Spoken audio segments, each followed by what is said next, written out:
I'm first gonna give you some information on language and captions. This workshop is being broadcast in English and Spanish, and each participant must select a preferred language to hear the meeting in.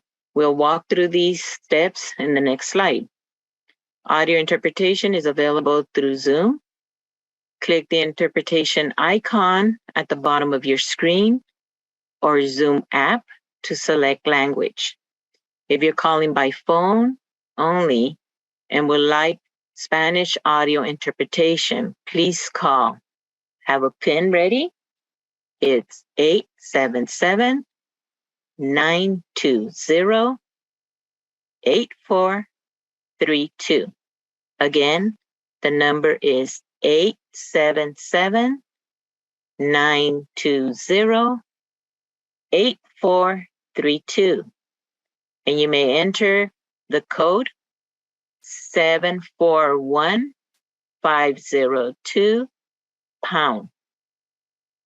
Again, the entry code is 741502#. Para español y está en su teléfono, puede llamar al 877-920-8432 y imprime el código 741502#. Automated closed captions have been turned on for this meeting. You can turn them off by clicking the CC icon or move the captions box. Okay, so as you can see, we have the icon, the world icon, and if you click on there, everyone has to select their language. So either select English or Spanish, as you can see here. And if you're on your phone, you can go to language interpretation and select your language there, as we have it here. Thank you so much for joining us.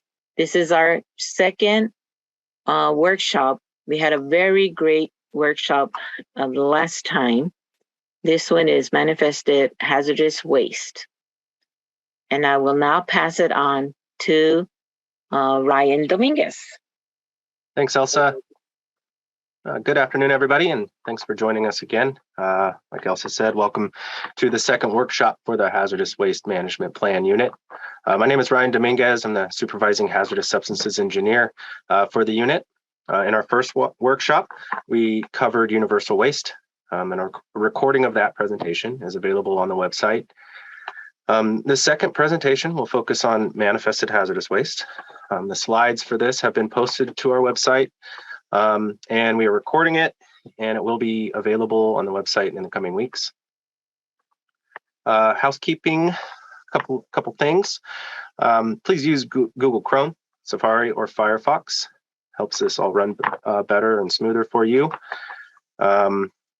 Please submit questions for the presenters via the Q&A box, or you can do it verbally. We will have a Q&A section, a few of them, few Q&A sessions throughout the time period.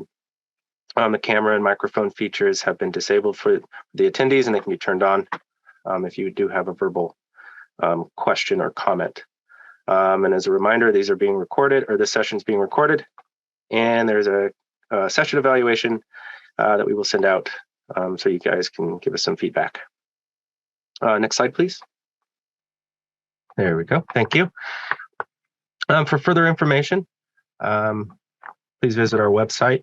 It's a DTSC Hazardous Waste Management Plan website. It's a https://dtsc.ca.gov/hazardous-waste-management-plan/. On there, you can join our e-list so you can get updates. And then we also have an email address that you can email us with questions or comments. That email address is dtsc_hwplan@dtsc.ca.gov. Next slide, please. So for the topics today, We're going to provide some background information. We'll talk about what the project and projects that we're working on are, why we're here, and then we'll go through how hazardous waste is identified in California. And then we'll get into our manifested waste report out. I'm pretty excited about the presentation for today, so a lot of data will be coming at you. Next slide, please. This unit was formed at the beginning of 2022 to implement the requirements of California Health and Safety Code 25135. The primary purpose of the Hazardous Waste Plan Unit is to prepare hazardous waste management plans for presentation to the Board of Environmental Safety. These plans will be based on hazardous waste management reports, and they are intended to serve as comprehensive planning documents, sources of useful information, and guides for implementation of DTSC's hazardous waste management program. Now, the first hazardous waste management plan is due in March of 2025 and is to be completed every 3 years afterwards.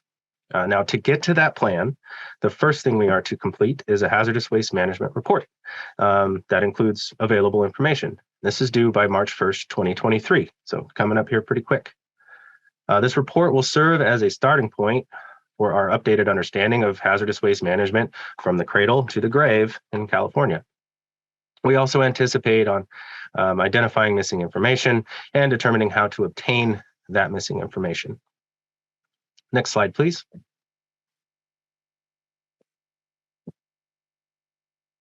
So far, we've focused our efforts on collecting available information related to hazardous waste generation, transportation, treatment, and disposal, and then getting that data into systems for our initial analysis. In order to share out the required wide-ranging subject matter efficiently, we are holding these workshops on specific subjects as the information becomes available, so you can learn the status of the current hazardous waste management program along with us.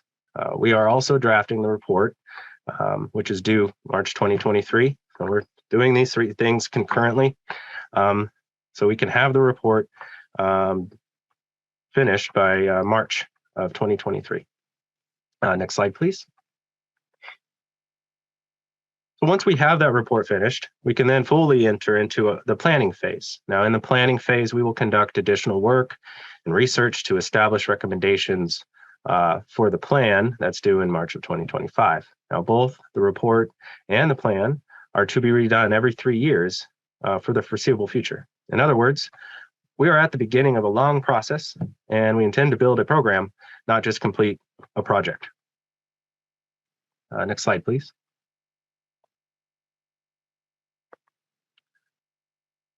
Okay, so a critical component for the management of hazardous waste is identifying which wastes are considered to be hazardous in the first place. Proper identification leads to proper management.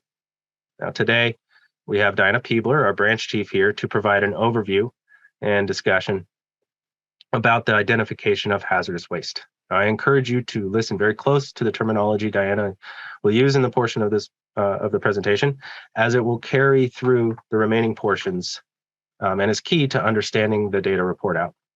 So with that, I will turn it over to Diana. Thank you. Thank you, Ryan. Hi, good afternoon, everybody. So in order for us to understand the hazardous waste management report and plan that's coming, we kind of need to have an understanding of hazardous waste, what it is in terms of identification. So as a little bit of background, some of you may or may not know, California had its hazardous waste regulations in 1972, and Congress passed the Resource Conservation and Recovery Act, known as RCRA, the law that would identify and regulate hazardous waste in the country in 1976. EPA then wrote the regulations which implemented RCRA in 1982. Therefore, California had its hazardous waste regulations 10 years before EPA did.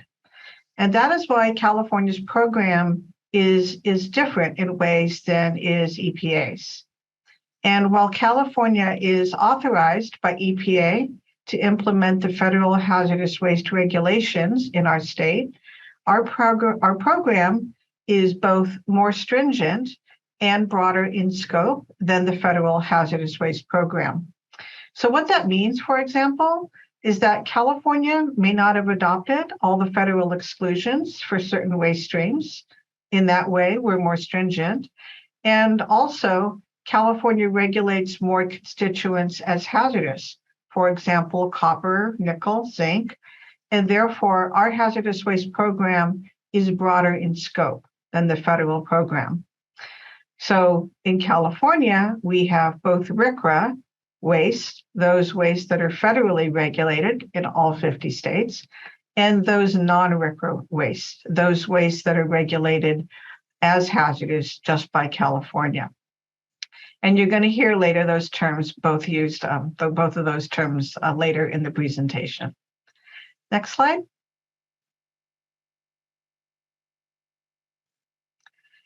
So first we have to kind of go through a logical step about whether or not a waste is hazardous. And the way we do that is to determine whether or not we have a waste in the first place. Is it going to be discarded in some way? Is it going to be recycled in some way? And then EPA created a system to determine if those discarded wastes should be regulated as hazardous waste. And they did this by creating listings and identifying 4 characteristics by which a waste might be hazardous. Additionally, some materials that would otherwise fit the definition of a hazardous waste are specifically excluded from being defined as a hazardous waste. And EPA concluded that these certain materials shouldn't be regulated for a number of reasons. Many were mandated in RCRA due to congressional action.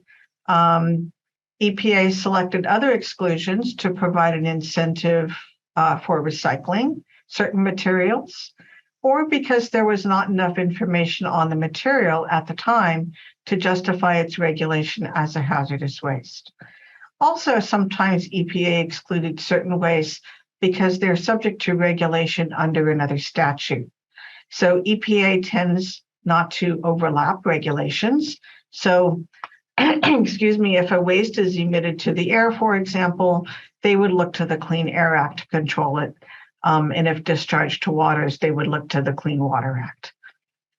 Some examples of these exclusions might include spent sulfuric acid used to make new sulfuric acid, reclamation in enclosed tanks, and certain geothermal wastes. Next slide, please. So is it a federally listed hazardous waste? And that's kind of one of the first steps that we go to determine whether or not something's a hazardous waste. And so what EPA did is they made lists of specific waste streams or chemicals that they knew from experience presented a threat to human health or the environment when disposed. And so a listed waste is hazardous, whether, and we'll talk about whether or not it carries these certain codes, FK, U, or P, not because of the concentration of any of the constituents that are in the waste, but because it met a listing description on one of those 4 lists that are codified in regulation. And so the primary criteria for applying a listed code to a waste is that you know the process that generated the waste. And we're going to go over these one by one. Next slide, please. So the F lists are the waste from what EPA termed as from non-specific sources.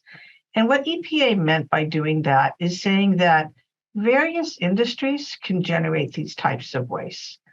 So if we just look at spent solvents, for example, a spent solvent could be generated by a company stripping and refinishing furniture, to a dry cleaner, or by companies that use solvents to clean oily machine parts.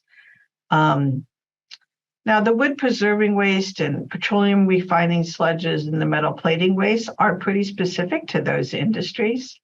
But it can be those industries that generate those wastes. For the electroplating waste, EPA was primarily worried about their heavy metals and cyanide content. Similarly, EPA was concerned about sludges produced in wastewater treatment system at refineries. And so they felt the need to list those waste in regulation to say, if that particular waste stream is coming out of that industry or that process, then it is always going to be hazardous. Next slide, please. So here's just a picture of a drum that might contain a spent solvent. And because spent solvents were involved in incidences of environmental damage more often than any other waste type, EPA included them in the initial RCRA regulations. So in order for a waste to be F-listed solvent, they had to have been used for its solvent properties, become too contaminated to be used anymore, and the spent solvent chemical has to meet the listing description. Next slide. So for the K lists, these are manufacturing process wastes from specific industries. And so EPA divided this list into groups of waste generated from several specific industrial categories, such as inorganic pigment manufacturing or pesticide manufacturing. And so for a waste to be K-listed, it had to have come from that industry and meet the very specific listing description that's in regulation. Next slide. So here's a picture of an oil refinery and an example of a K-listed waste that would be generated from an oil refinery would be K169, a crude oil storage tank sediment from petroleum refining operations. Excuse me. So for all of the listings, you'll have the letter and then 3 digits following the letter. And that identifies the specific waste that's coming from that process. Next slide, please. So the P and U lists can be a little confusing. And so these are chemicals that are not used. They have to be pure or a sole active ingredient in a formulation.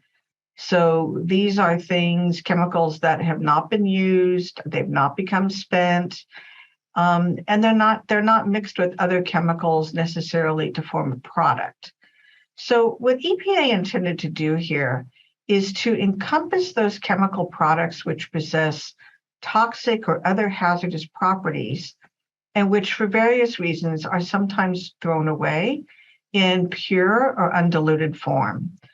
So the reason for those discard might be the materials didn't meet a required specification, inventories are being reduced, or a product line has changed. And so that old chemical on the shelf, they're going to get rid of, that was never used. You would have to go and look on the P or U list to see whether or not that chemical is on that list. And when you discarded it, it would be a hazardous waste if it's on that list. And then it would go on that manifest that we'll talk about later, carrying that P or U code. Next slide.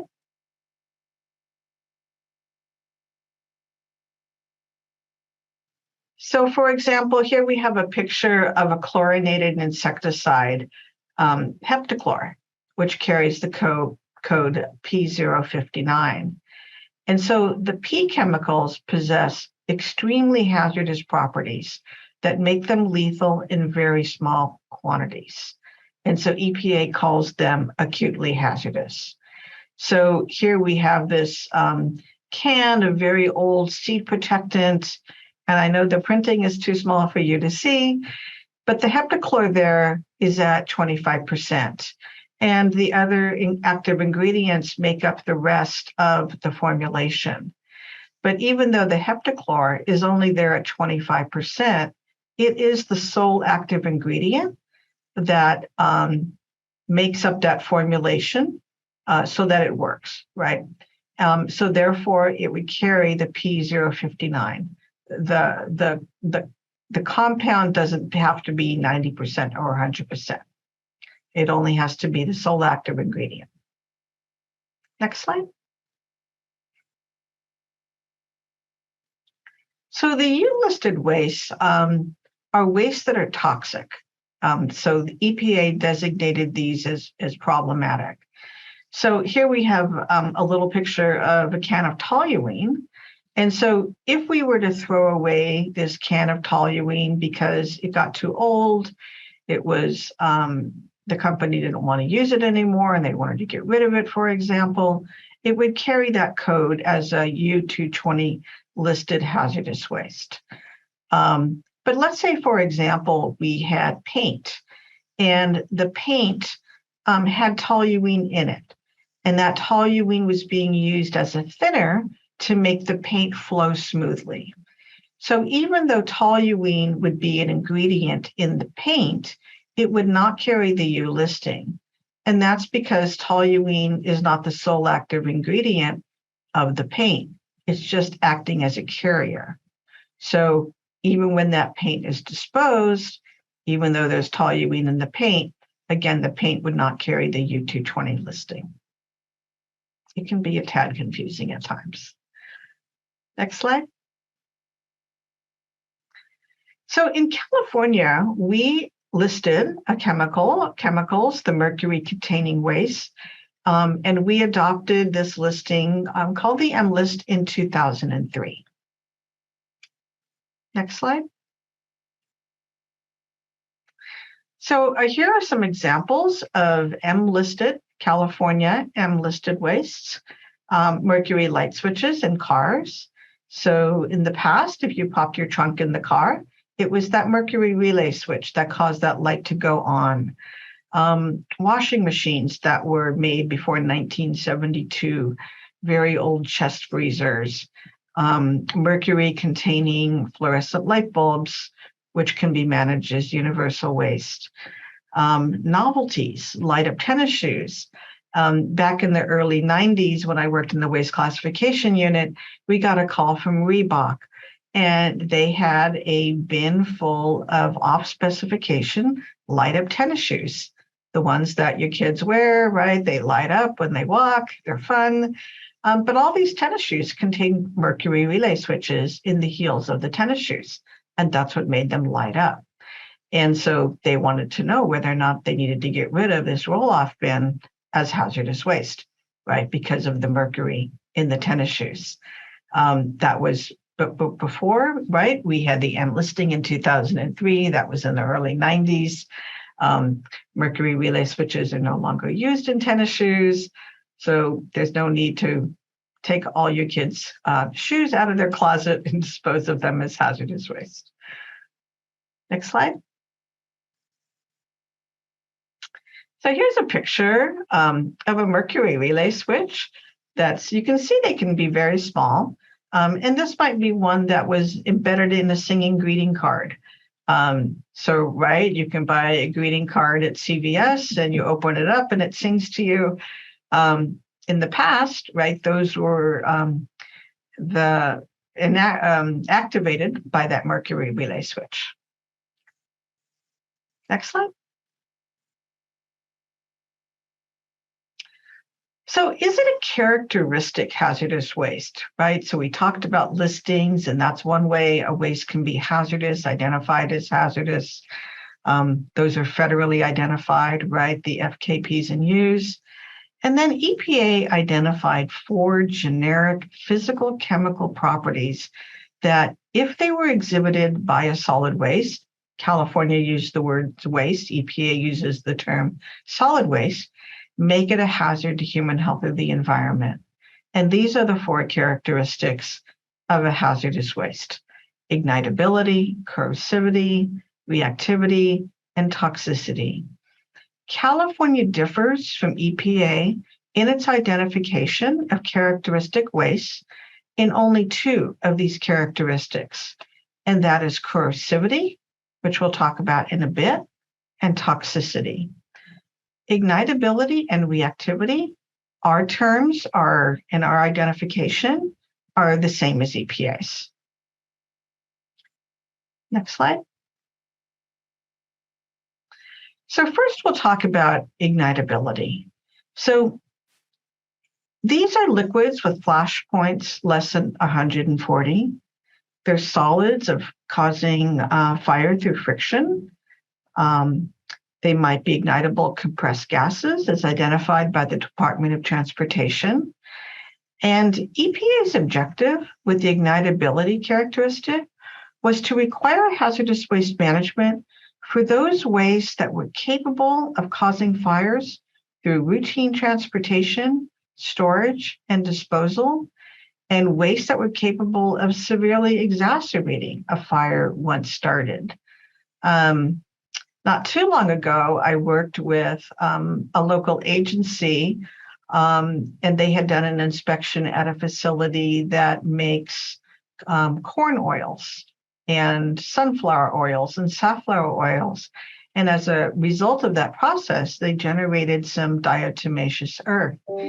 And that diatomaceous earth, they would store in a roll-off bin, and there were hoses outside and cameras trained on the roll-off bin because the diatomaceous earth would spontaneously ignite. And so there were some questions asked about whether or not it was hazardous. And so we had to look at this section of a solid capable of causing fire through friction. And the second part of that ... is burn so vigorously that it creates a hazard. And so there is a test method for that second part of that definition. Unfortunately, we found that there's no labs in California to do that test. So the local agency was able to have that waste tested out of state, and it was found to be not hazardous. It passed the test.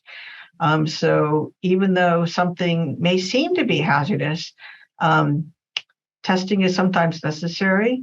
And again, the waste has to meet all of the conditions of the criteria to be identified as a hazardous waste. Next slide, please. So corrosivity, those are these wastes that are very acidic, right? They have a pH less than or equal to 2, or they're alkaline, basic. So they have a pH greater than or equal to 12.5. So EPA wanted to require hazardous waste management of wastes that would mobilize toxic metals if discarded into a landfill, corrode waste handling, storage, transportation, and management equipment, or if these wastes would damage human or animal tissue in the event of an inadvertent contact. So EPA intended to capture both acidic and basic wastewaters in this corrosivity characteristic. So EPA regulates wastes as corrosive if they're aqueous, which means that the waste has to contain at least 20% free water by volume. Now, in California, we regulate corrosive solids as a hazardous waste as well as liquids. So while EPA regulates a corrosive liquid, and if a waste met that characteristic, it would be termed a RCRA hazardous waste. If we had a solid and we added an equal amount of water to produce a sludge or something where its pH can be tested, we would call that a solid corrosive, California identified hazardous waste, and therefore a non-RCRA hazardous waste. So again, non-RCRA are those wastes identified as hazardous by California, but not by EPA. Next slide. So reactivity. These are those wastes that are very unstable, right?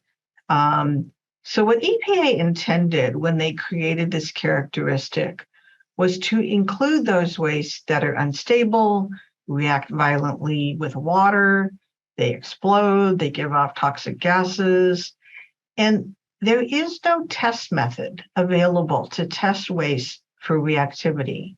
EPA in the past did regulate cyanide and sulfide containing waste and had a regulatory threshold for those wastes, and then they rescinded that guidance. So today, the narrative definition is a paraphrase that EPA used from the National Fire Protection Association. So examples of these kinds of wastes might include cyanides, lithium, sodium-containing materials like we talked about, sulfides.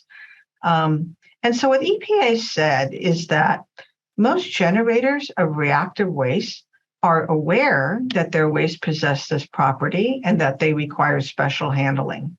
Otherwise, right, there's going to be problems. So these wastes, EPA said, are dangerous to the generator's own operations. And what EPA did is give reasonable deference to the operational experience of the waste generator, right? A generator is somebody whose act produces a hazardous waste, gave them deference to determine the potential reactivity of a solid waste. And California's definition is the same as EPA's. Next slide, please. So toxicity, this is where California really differs from EPA, and we'll talk a little bit about that. So a waste can be toxic and hazardous pretty much 8 different ways in California. The federal way is through the TCL, the toxicity characteristic leaching procedure, which we're going to talk about in a bit. But in California, we regulate waste on a total basis, a soluble basis using our own test. We regulate metals, organics. We regulate a waste as toxic if it exceeds a certain oral, dermal, or inhalation criteria for certain test animals.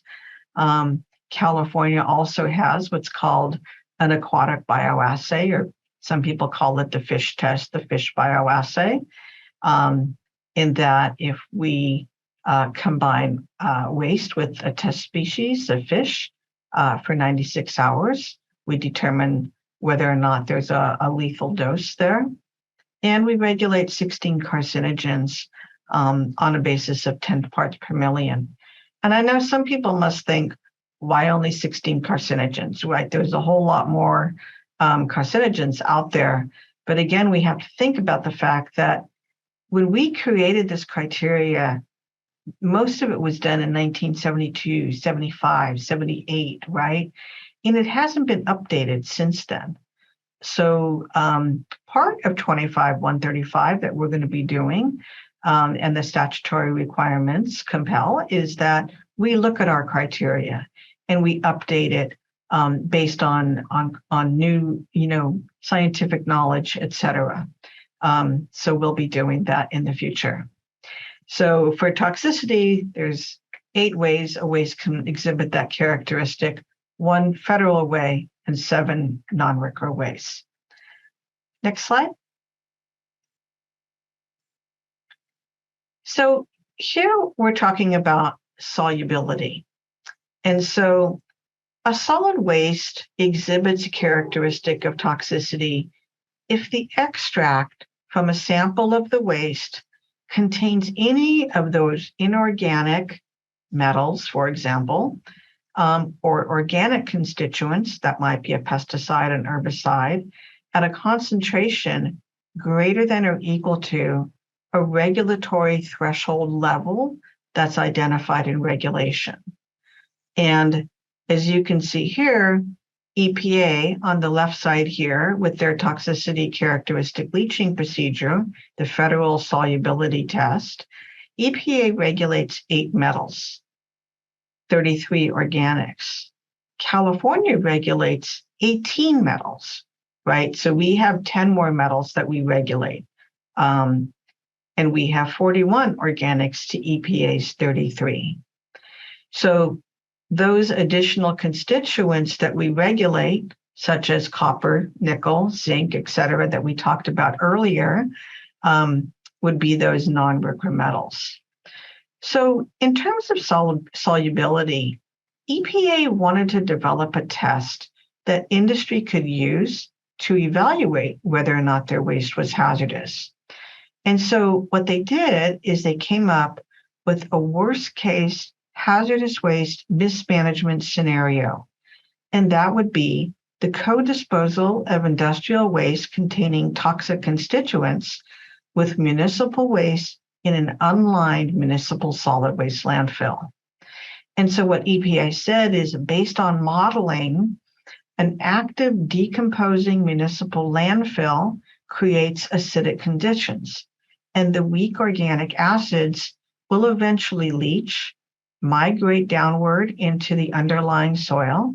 And if there's an aquifer, right, water underneath the ground, underlying the landfill, the leachate will eventually contaminate the groundwater, right, which is what EPA was trying to control because of all the damage incidents that were occurring, pre-76 when EPA passed RCRA. So EPA uses a test, again, called to identify the soluble portion of that waste, and that test is called the toxicity characteristic leaching procedure. So this test uses acetic acid, think vinegar, for 18 hours, that they put that waste in for 18 hours. And the amount of metal that leaches out is compared to a certain regulatory threshold. In California, we use a test called the waste extraction test. And our test in California uses citric acid. So if you think lemon juice, more acidic than vinegar or acetic acid, and we leach that waste for 48 hours compared to EPA's 18 hours. Therefore, California's test, the waste extraction test, sometimes termed as the WET, would typically dissolve more of that metal constituent in the waste. And then that concentration, that amount that leached, we compare to a regulatory threshold. So as a little example, and you'll hear more about this in our presentation to come, let's say that we had a contaminated soil, and that soil was contaminated with lead. So if we conducted both tests on this soil, the federal toxicity characteristic leaching procedure test and the waste extraction test, California's test, right, using the stronger acid for more amount of time, it's possible that that soil would not exceed the regulatory threshold of 5 milligrams per liter, which it is for lead, right, under both the TCLP and the waste extraction test. So let's say we tested it, we did the TCLP, and it passes. It's under 5 milligrams per liter. It is not a RCRA hazardous waste. Now we look at the waste extraction test and see how much lead leaches doing that test with the stronger acid. If it exceeds 5 milligrams per liter, which it may, then that contaminated soil would be identified as a non-RCRA characteristic waste. So you'll hear more about that later, but just to kind of set in your mind, the different tests would be used to identify whether a waste is federally regulated or regulated only in California as a non-RCRA hazardous waste. Next slide, please. So after we kind of go through the mindset of, is our waste listed? Is it characteristic, right? Does it exhibit one of those 4 characteristics? We also have to look at whether or not a waste is afforded a certain exclusion or exemption or exceptions. And those are both in our statute, in our health and safety code, Chapter 6.5, the Hazardous Waste Control Law, or identified in Title 22, the California Code of Regulations, which are our regulations implementing the statutory provisions of the Hazardous Waste Control Law. So, for example, EPA excluded certain wastes from the definition of hazardous waste. Some of those exclusions California has as well, and we adopted them into Title 22. So some of those exclusions are there because either Congress and or EPA decided that certain materials, while solid waste, they didn't want to subject to expensive, potentially complicated hazardous waste regulations. Also, they could be afforded an exclusion because certain wastes are being recycled in a certain manner. We have certain exemptions for wastes like used oil filters or chlorofluorocarbons being reclaimed or controlled substances.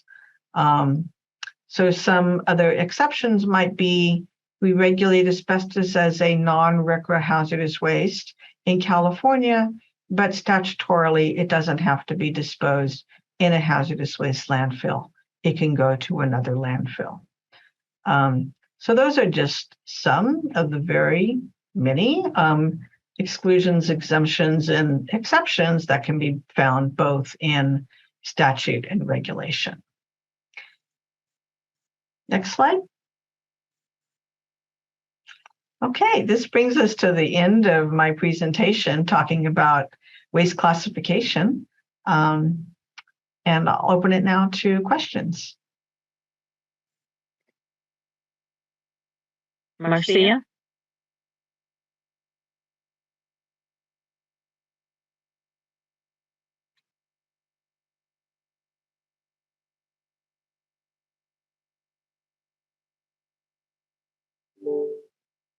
Okay. Not sure if we lost Marcia, but we do have a couple of questions that are in the Q&A. And Ryan, you have answered some. We have one from Miguel Rodas. Elsa, real quick, I'm getting some feedback from your mic, or like an echo. Oh, sorry. I don't know. Oh, not sure why. Hold on. Okay. How about do you want me to try to answer some of Miguel's questions? Yes, please. Okay. So his first question, and I'll do the best I can, and if we can't answer, we'll get back to you. Why do some companies have California EPID numbers and others RCRA numbers? So if a generator is generating a federally regulated hazardous waste, then they would get RCRA, an EPA ID number. If they're generating non-RCRA waste, only used oil, for example, then they would get a California number. Okay, filter cake produced by metal finishers contain metals. What is the concentration threshold to determine if the concentration of metals, for example, zinc, meet the criteria for the filter cake to be excluded or not to be manifested? Okay, so that is a pretty complicated question. So first I would say, depending upon the process that generated the filter cake, you would first look to the F listings because there are electroplating waste streams that are F listed. So regardless potentially of the fact that the metal might be zinc, that is a metal that California regulates, if it otherwise meets the condition of the F listing, then the waste would be F listed. So if it was not F listed, you would look to the regulatory threshold in the total threshold limit concentration, and that's the regulatory threshold for total metals. That is in regulation in Title 22. The section is 66261.24 A2. and compare your total concentration with the TTLC and your soluble concentration. For example, if it's zinc, you wouldn't do the TCLP because zinc is not a metal that EPA regulates. You would do the waste extraction test and then compare that result to the STLC, the soluble threshold limit concentration, to see whether or not that zinc exceeded that regulatory threshold. So his next question. So a waste that is identified to have a characteristic of toxicity is considered RCRA waste only if it exceeds the toxicity characteristic leaching procedure and is one of those 8 metals or 33 organics. Yes. So is the same waste in California that also meets the same characteristic considered non-RCRA? It depends on which test you did and what the constituent is, I guess is the best answer I can give for that. So there's a question, should we then use the wet more than the TCLP?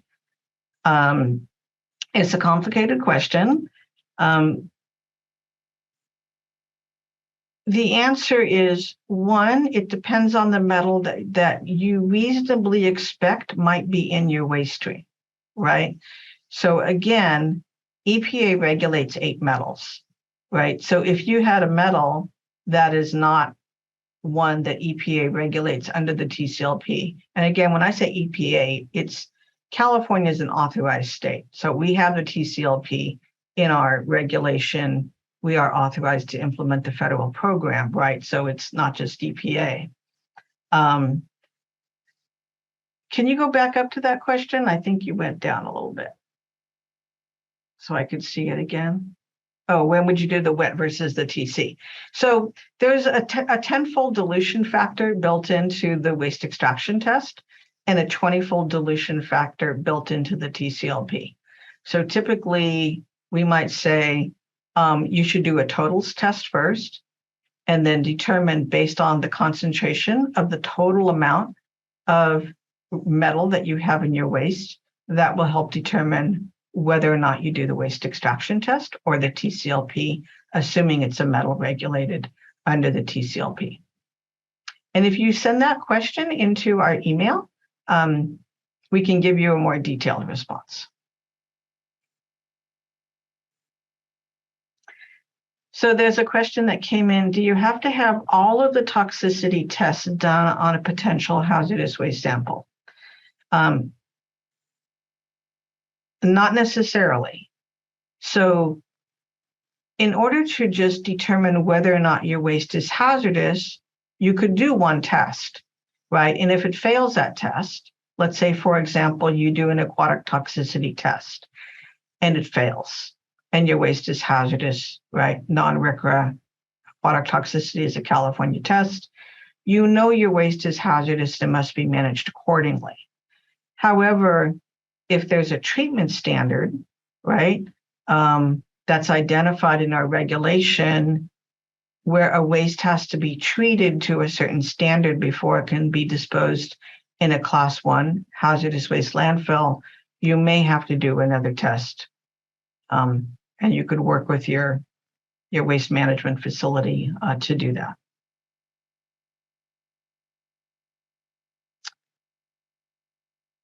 Can you transport a non-RCRA waste out of state for disposal in a landfill there? Very good question, and that is going to be answered in our next presentation. So hold on to that.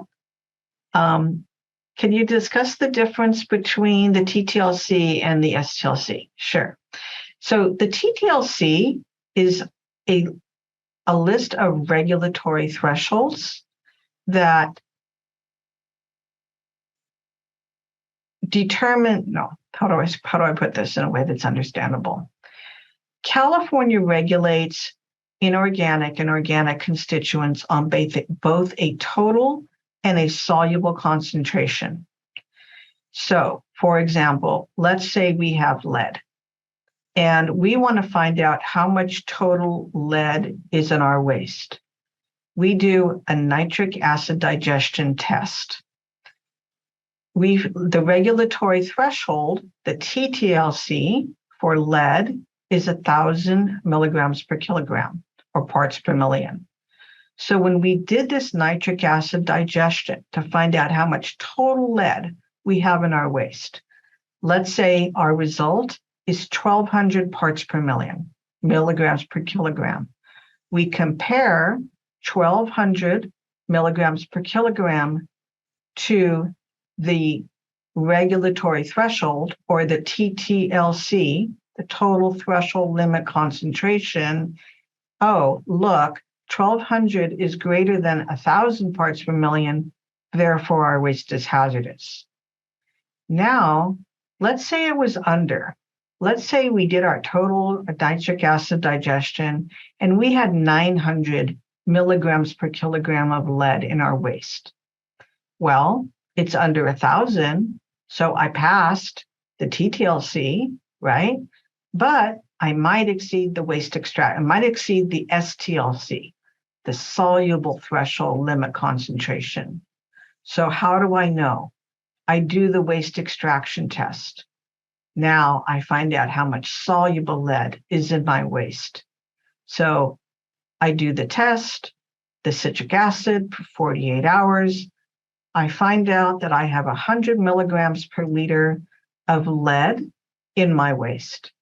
Well, the regulatory threshold, or the STLC, right, the soluble threshold limit concentration for lead is 5 milligrams per liter. Therefore, I forget what I said, 90 milligrams per liter, 100 milligrams per liter exceeds 5. Therefore, my waste is hazardous because it exceeds the STLC. So remember, the STLC and the TTLC are just regulatory thresholds. I hope that answered.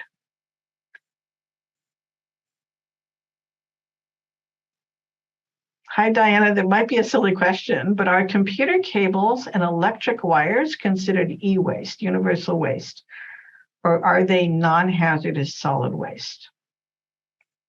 So I'm pretty sure that we make a distinction between electronic waste and electrical waste. And I believe there's a narrative on our website that discusses that. So I think electric wires and computer cables would not be universal waste. They would be, because they're not electronic waste. But I would encourage you to look at our website as well and potentially submit a question into our regulatory assistance officers. Okay, are there any, let me go down. Should I look at any other questions? Yeah, we have quite a few Okay. questions.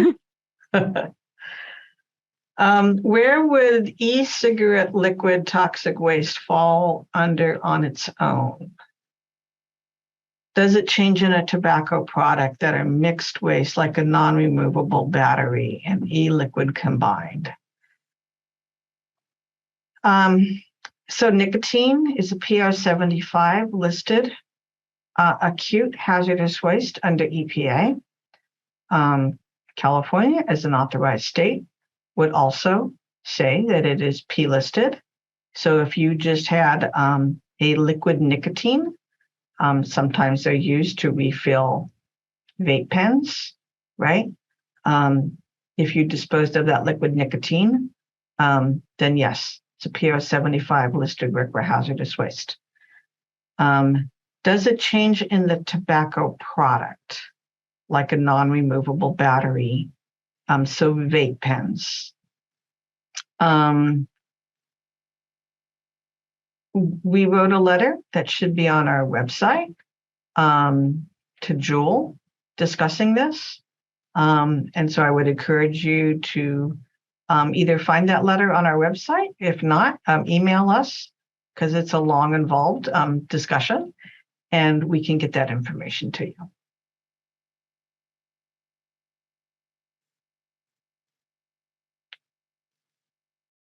We've got a couple hands raised. Can everyone hear me now?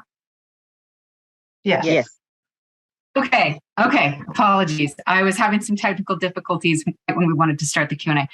We've got a few hands raised as well. Do you want to take a couple of those before we go back to the Q&A feature? Is that okay? Sure. Great. Okay, we're going to ask Ana Cristina Arana to please unmute and ask your question or make your comment.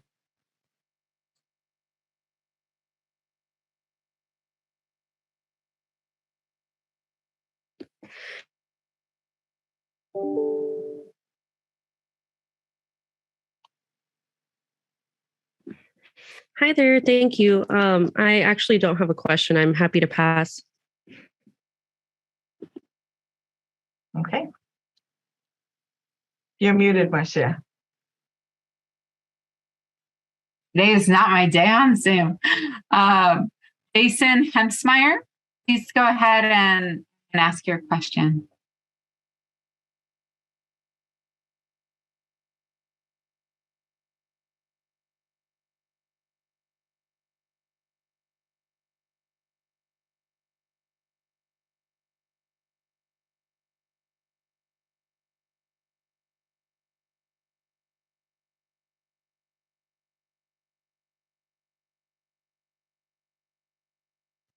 Do you not have a question, Jason? It turned out you didn't have one? He has his mic off. Yeah, I asked him to unmute. Yeah.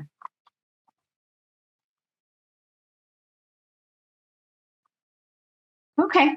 Then Jason, if you can work it out to unmute, please go ahead. Otherwise, we will we'll go back to the questions in the Q&A feature. Do you want to just keep moving through them, Diana? It seemed like things were going smoothly. Sure. Or if you'd like, I can read them for you. It's entirely up to you. I can read them. Some of them I may not be able to answer. Marvin Spencer has a question.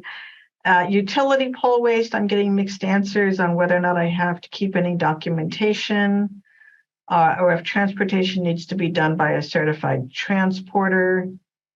I am not particularly knowledgeable in this area. Ryan, do you know? I don't. I was just looking through some of these, and there's a lot of them that are very specific that we may not have an answer for here, and that might be best to point them to the RAOs. Yeah. Those very specific questions. Yeah. Like that one. Yeah, I'm not totally sure about that one. Me either. This one about the bulk empty containers or the breakouts. At the very top? Let's see. Yeah. What about bulk empty containers that you were not sure if it held a hazardous waste? Oh, I see. Noelle. So the regulations regarding empty containers, be they bulk or otherwise, are found in Title 22, Section 66261.7. So I would direct you there first to determine, one, how you know whether or not that container might have held a hazardous waste and determine there, and then go to the empty container rules. And then if you have questions beyond that, feel free to contact our duty officers, our regulatory assistance officers, and they can help you from there. Would tobacco butts and vape waste be included on some of these standards? We did a cleanup not too long ago in a small town street and found tobacco product waste. 1,324 butts made out of cellulose acetate cigarettes. So we don't regulate regular cigarette waste, cigarette butts as hazardous waste. Vape waste, potentially, yes. And I think Larry Sweetser also has a question related to that. This is something that EPA, the 50 states, including California, are wrestling with, right? Because it's a pretty new, not pretty new, but, you know, relatively new issue because we have vape pens that contain nicotine. And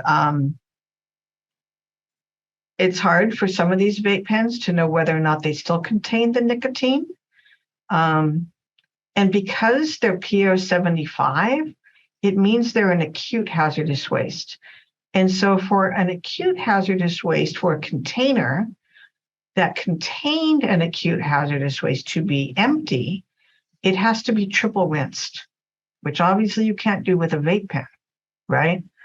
So Larry's question of, go back up, of if a school confiscated vape pens with nicotine still inside, are they required to handle them as federal P-listed hazardous waste? We asked EPA headquarters this question, and EPA said yes, because a school is not a household. If they have more than 2.2 pounds, right? So what Larry's referring to here is for acute hazardous waste, the amount of generation to make you a large quantity generator is 1 kilogram of an acute or P-listed hazardous waste. 1 kilogram is equal to 2.2 pounds. And actually, Hawaii asked this question on one of our calls that we have monthly with all 50 states, EPA headquarters, all EPA regions.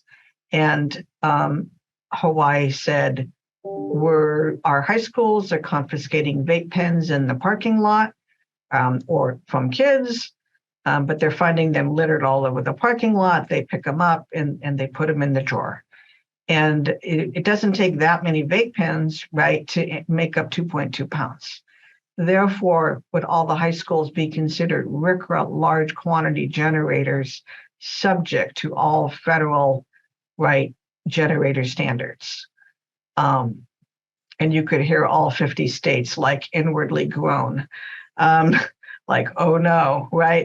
This is a problem. So you're right, they're not eligible to use the household hazardous waste since they have more than 2.2 pounds. Those states that do have the household hazardous waste recommended, right? If you confiscate it from a kid, give it to the parent, and now it's a household hazardous waste. It's an issue that still needs discussion. How Gurpreet Kaur asked, how is the most acutely toxic waste disposed? And I would look to the treatment standard in the regulations regarding those P-listed wastes. There are certain treatment standards that talk about how those wastes, what standards they're subject to, whether or not, for example, they have to be incinerated before they can be disposed, etc.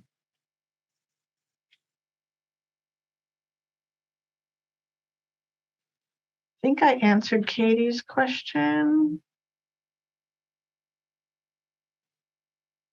And are you looking at the answered questions or the open ones? I am looking at the open. Okay. But I'm thinking, I don't know if some of them I think I answered, or maybe not. Do they, when I answer it live, does it go into the answered column? I have to move it there. Oh, I see. I'm not sure. Yeah. So the ones that I see open are question about brake pads. Are brake pads recycled scrap metals or contaminated debris? Do you see that one? Yes. Okay. I don't know. We have to research that and get it back to you. I know we have brake pads in our statute, but I don't know enough about that subject to speak intelligently. So if you could submit that to us, we'll get back to you. The best place, I think, to submit those types of questions are to our regulatory assistance office. Yeah. It's at rao@dtsc.ca.gov. They are very well qualified to tackle those very, very specific situational type questions or specific questions or general questions as well. And the RAOs, the regulatory assistance officers, is under a unit that's under my branch. Mhm. And so if they're not able to, or if they have questions, we'll work on it together as a team to Mhm. come up with the regulatorily correct answer for you. So is it advisable to do an ignitability test on a solid waste? So again, it's difficult because the test method that needs to be done is basically what they do is they take the solid waste, they lay out 18 inches of it. They light one end and they time how fast it burns to the other side. And if it's below a certain number of seconds, I don't know how many what the number of seconds is, it's determined to fail the solid ignitability test. But like I talked about in my example with the safflower oil company, no laboratory in California is certified to do the test, including our own environmental chemistry laboratory. And that's because it's dangerous to do the test. So there is a lab outside of California, I think it's in Utah, that will do the test. So if you really want to know whether or not your waste is a solid ignitable, you're going to probably have to go to a lab outside of California to do the test. So manufacturers of jewelry use gypsum that is eventually manifested as non-RCRA. What is the best determination to be on the safe side? Well, gypsum is not hazardous, so I guess it depends on why the jewelry waste is hazardous. So I can't answer that question. Again, maybe submit it to the RAOs. If a business generates 1 kilogram or 2.2 pounds of e-cigarette waste, boy, this is a popular topic, from use by their employees, then is it also responsible for disposing as hazardous waste and therefore also responsible for the cost of disposal? So I think what this question is asking is if employees are vaping at their place of business and they leave their vape pens there, and then the employer is collecting the vape pens, do they have to bear the cost of that disposal? I would say yes, probably, because I'd tell the employees to take it home with them and manage it in your household hazardous waste facility or something. If again, Larry might know, right? If it's PO 75, whether or not they would take it. But that's a good question. I don't know. I would think yes, because a generator is one whose first act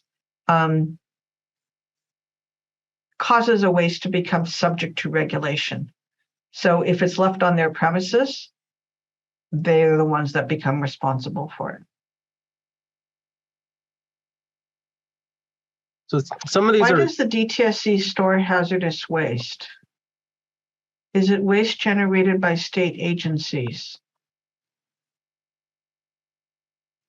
Well, we would store our samples that we take through an enforcement action or some of our site cleanup waste. Sometimes we store it for evidence purposes because our samples have to be saved until typically a case is adjudicated through the courts.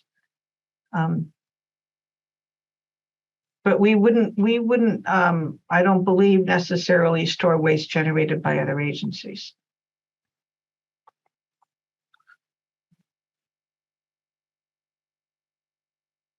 An interesting thing that I'm noticing through these questions and comments are a lot of them are related to the e-cigarettes or like similar to tobacco products. which will be interesting when we start looking at what additional waste streams might be up and coming that might need to be looked at now. Looks like this is obviously one that we've seen through EPA, calls with EPA and different things. So that'll be interesting and something for us to note, bringing it back to this report and further projects in the plan. So thank you for those comments. And if you wouldn't mind, if folks have additional comments about that related to the hazardous waste like report or planning or future waste streams, it seems like there's a lot of questions about that specific topic. Please submit them to us so we can capture that. And we'll have them noted here from this workshop. And so we can include that in our report as a future waste stream. Okay. I think you've gone through mostly all the questions. So we are due for a 2-minute break. Are you all willing to have the 2-minute break, or do you want to just keep going? I think we could take a 2-minute break. Break it up. That was a lot of information that Diana presented, and as somebody mentioned in the comments that she is uniquely qualified to provide answers for these questions. So very fortunate that Diana was available to have her here for this presentation, and much appreciated. Yeah, she has a lot of fans out there. Okay, we'll go on to the 2-minute break, and we'll be back at 2:17. Great. Thanks, Elsa. Mm-hmm. Okay, it's 2:17 and we're ready to continue. Great. Thank you, Elsa. Ryan? All right. Well, welcome back, everybody. We're going to go ahead and now get started on our data report out. Right. So next slide, please, Elsa. So in order to provide some additional background, I first want to talk about the regulatory responsibilities of DTSC and the Certified Unified Program Agencies. Hazardous waste management employs the concept of cradle to grave, meaning where hazardous waste is first identified, and where how it's tracked and managed appropriately at its cradle, or where it's generated, all the way to its grave or its final endpoint. Management responsibilities are split up in between two main groups to cover this range in hazardous waste management. And these include DTSCs, or the Certified Unified Program Agencies, or the CUPAs. DTSC is responsible for hazardous waste transporters, permitted TSDFs, universal waste collectors, recyclers, PBRs for transportable treatment units, waste classification, and transporter or TSDF complaints. And DTSC also provides the oversight and support for the CUPA program. The CUPAs play a very large role in the waste management process. CUPAs are responsible for implementing 6 main programs, including underground storage tank, the underground storage tank program, hazardous materials management plans, above ground petroleum storage, hazardous waste or hazardous materials response plans, California Accidental Release Prevention Program, and portions of the hazardous waste management program. And these portions include oversight of the hazardous waste generators, on-site treatment, and lower tiered permits, universal waste generators, household hazardous waste programs, on-site recycling, and generator complaints. There's 81 CUPAs total, and DTSC conducts a performance evaluation once every 3 years for each CUPA. They do serve a very large role in the waste management, hazardous waste management program. Next slide, please. Now, before getting into some numbers for our data report out, we'd like to provide a disclaimer as we are working with available data. So data that is available to us via a lot of different databases. And so for this presentation, we're reporting on that data. For this presentation today, we are reporting on data that's available to us through the hazardous waste tracking system. Now, this data may contain errors and may be incomplete, and we've been making attempts to fix these errors and fill data gaps, but we're working to make additional corrections where it's needed, and then to fill in the rest of the information. Next slide, please. Okay, so for this portion of the presentation, Ken Bradshaw will be discussing hazardous waste generation. Thank you, Ken, and go ahead and take it from here. Thank you, Ryan. Okay, next slide, please. Oh, hang on, I need to move something over.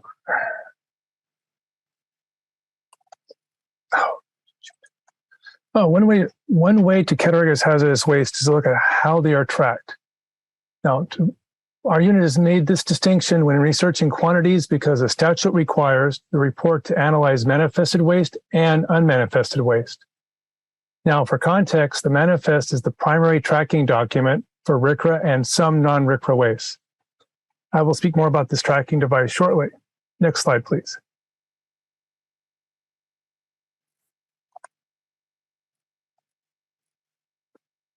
Manifested waste gets tracked by the manifest system. This is the US EPA's e-manifesting system currently.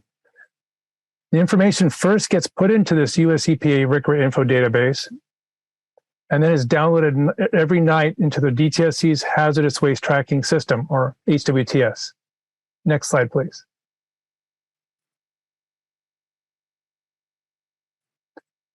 The manifest is the main tracking device used to track the waste from its cradle, the generation, to its grave, the disposal or its endpoint.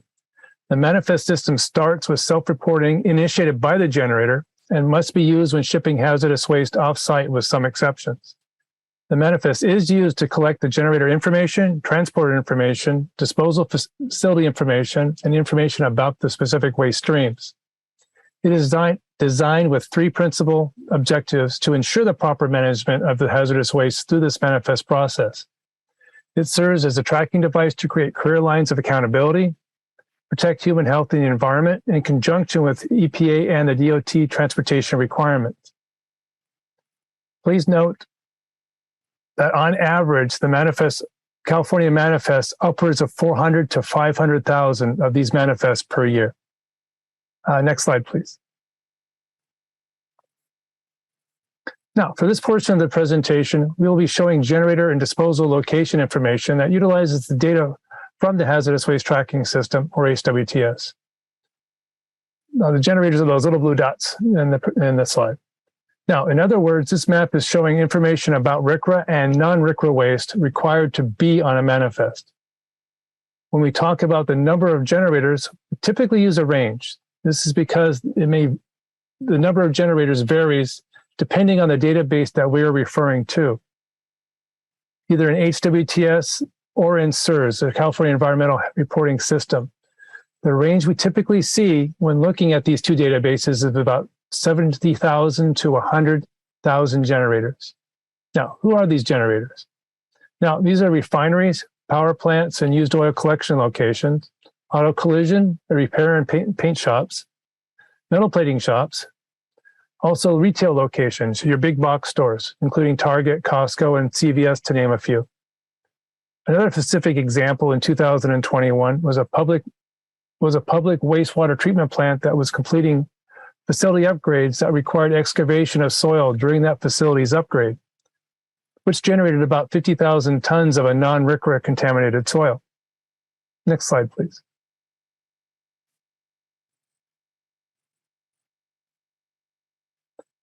The manifested waste that are generated to a destination facility in California, these are the TSDFs, the treatment, storage, and disposal facilities.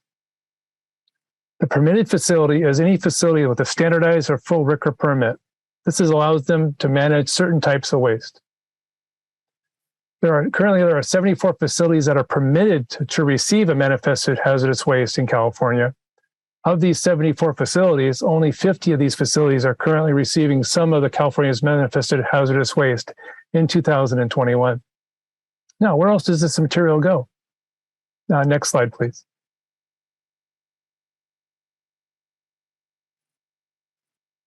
We see manifested waste going out of state as well. Now, there was a total of 221 destination facilities that received this manifested hazardous waste from California in 2021. 50 of these were in California, as we saw on the previous slide. 171 destination facilities are found in other states. Some of this waste goes out of state to be incinerated, since some of this RCRA waste are required to be incinerated, and there are not a commercial incinerator located in California. It is important to note here that manifested waste also includes the non-RCRA waste. This waste is not required to be managed as hazardous in most other states. In other words, this waste is going out of state and is not necessarily required to go to a hazardous waste management facility in these other states. For example, a lot of non-RCRA contaminated soil goes to a non-hazardous waste landfill in Utah. This is because this non-RCRA soil is not considered hazardous in Utah. Next slide, please. Now, this is the end of this part of the presentation. If you have any questions, please feel free to ask at this time.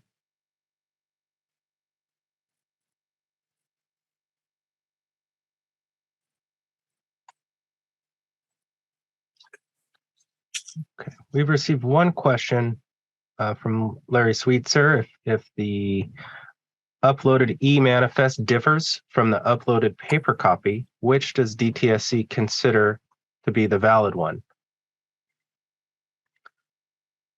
I would need to ask our HWTS team to know the answer to that question. I am not sure.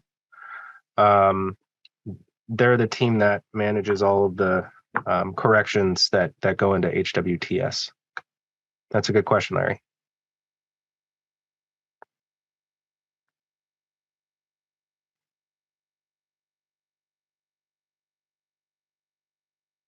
Anybody's hands raised? I don't see any hands raised. We just have a shout out from Vicki Furnish. Thanks, Anna. Good to see and hear you on here, and hope you're doing great. So we're grateful to have Diana with us as well. We've got one more coming up in the Q&A, Ryan. Oh, I see that. To what extent do states work to standardize or harmonize their standards? Diana might be able to answer that better than I can. From my experience, the states work to be consistent with RCRA or be more stringent or broader in scope. And so implementation of the RCRA program, I think, is the area where it's trying to be standardized. However, if the program like ours is broader or more stringent, then that is where they can differ. Yeah, that's a true statement. Washington, for example, has a waste called a dangerous waste, which is equivalent to our non-RCRA waste. They have an aquatic bioassay test like we do. So it depends on the state.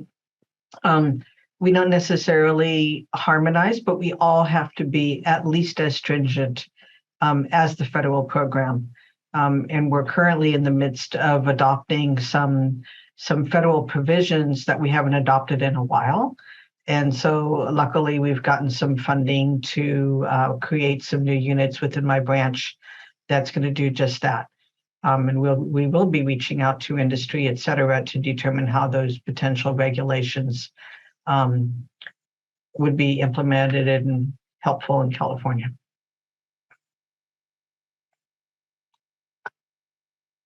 Thank you, Diana. Let's see. Next one. What, if anything, is DTSC or Cal EPA or federal EPA doing about difficulties finding any TSDFs that are receiving hazardous waste currently?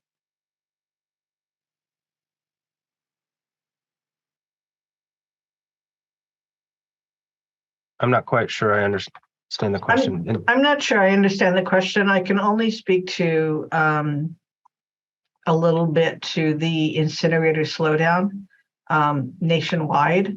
So EPA has identified a slowdown in incinerator capacity throughout the country. And they are working with that industry to determine the causes and to help facilitate that. In the interim, conversations that EPA has been having with us as well as the other states is they put out a memo guiding states to approve extensions to storage times for generators that can't get their waste off site because it has to go into an incinerator. And there is the slowdown in the incinerator capacity nationwide is making it hard. And so normally California might see 5 requests for a storage extension. Last year, we fielded over 680 requests for storage extensions from generators because they can't get their waste off site and it needs to go to an incinerator. So those are difficulties nationwide. I'm sure our TSDFs that might be on this call could speak more better to it, but we are working with EPA in that regard and doing what we can to facilitate storage. Thanks again. Next question was from Jennifer. Will DTSC continue to require mail-in generator copies? I haven't heard of any recommendations or word that it's changing, so I can't speak to that. I haven't heard of anything that would change that. Next question from Chuck White. Let's see, unmanifested waste. Does this include only hazardous waste that is not required to have a manifest, e.g. asbestos, or does DTSC intend to attempt an evaluation of illegally unmanifested waste? Good question. Right now, it includes the waste that is not required to be on a manifest, like asbestos or universal waste. It's going to be hard to look into illegally dumped or illegally unmanifested waste. We're trying to find we're working. That's a data gap that we have right now. Diana, I don't know if you could speak more to that, but that is we've been inquiring a bit, and it's hard to tabulate a negative. Yeah, it's one of those data gaps that we have a lot of data gaps, right, for waste that is not required to be manifest and to chase down those wastes to quantify it. So those are the things we're going to be working on in the future.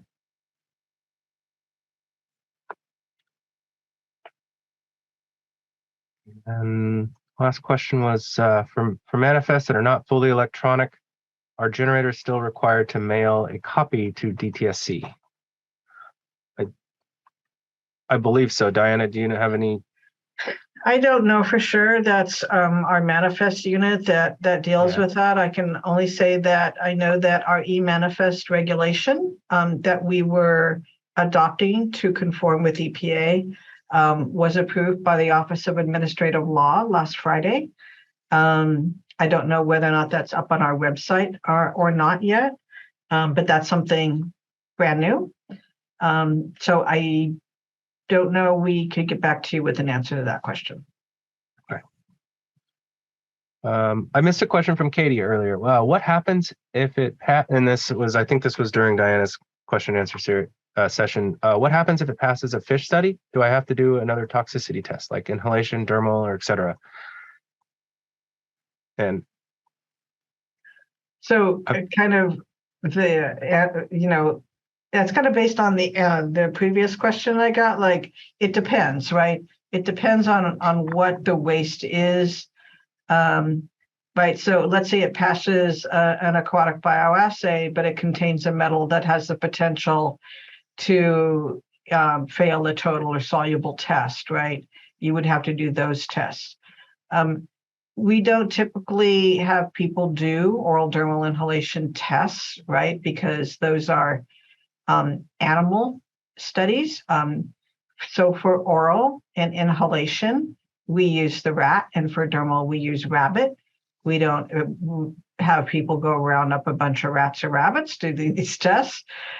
We use documents like the Registry of Toxic Effects of Chemical Substances, published by NIOSH. And you can do a calculation if you knew the concentration of constituent in your waste that was of concern. But if you fail any one of the toxicity tests, then you're a hazardous waste. You don't have to do any more. You may have to do more if there's a treatment standard involved. That's the only caveat to that. Thank you. Follow up from Chuck. Doesn't DTSC keep track of incidents of illegally unmanifested waste based on enforcement actions? And yes. However, I don't know that is an easily accessible database that quantifies the amount of waste that has been illegally dumped that we can pull data from and put into our database. So I think it's like a pretty mechanical function where we would go and look at the settled case after it has been settled or finalized, and comb through that to see if there has been a quantification or a totaling of the total weight or volume in that.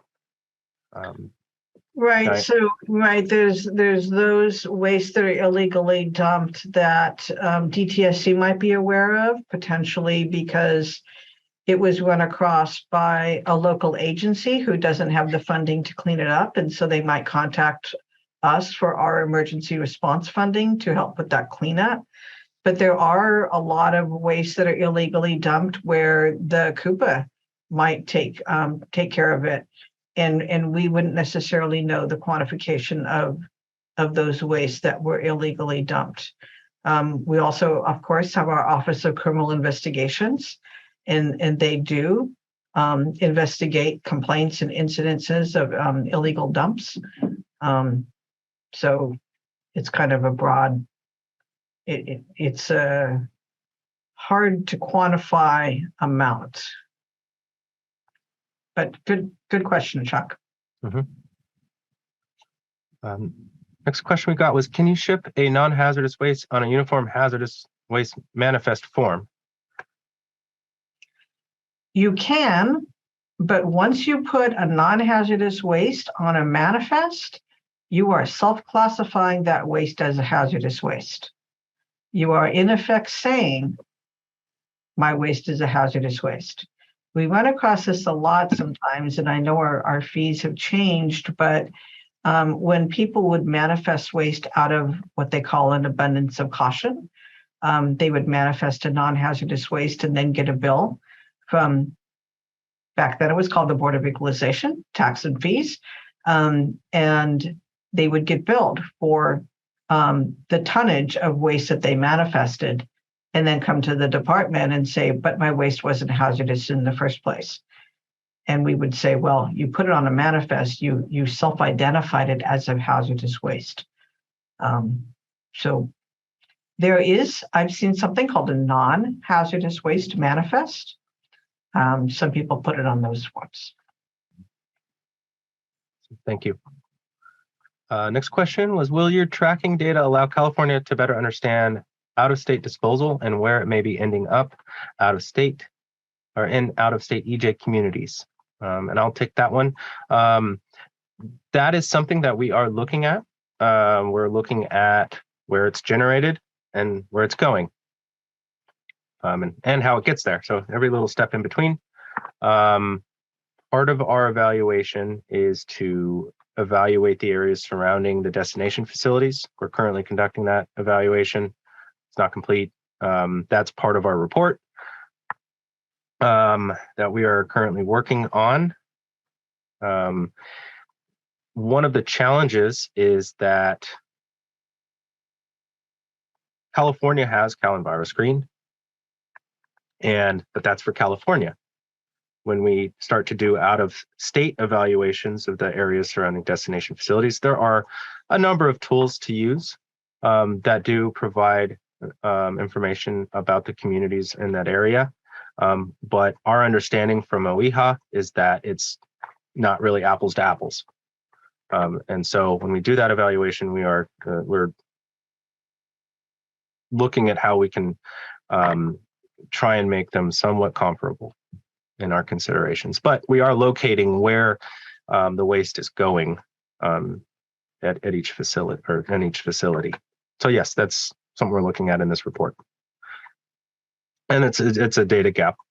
We have that we will have some data gaps in that section as well. That's why this is a very iterative project and process. It's a years-long thing. This first report is our, as said in the beginning, this is our baseline to generate that first line understanding of what is the status of the waste management program, where is the hazardous waste going, in state, out of state. As we see from Ken's just previous presentation, we see where it's going out of state, and there's a lot of those facilities for both manifested waste and unmanifested waste that we can track. And then let's see, another comment came in that I'd like to piggyback on the TSDF storage capacity to accept waste. In the coming years, there will be an influx of waste solar panels as universal waste.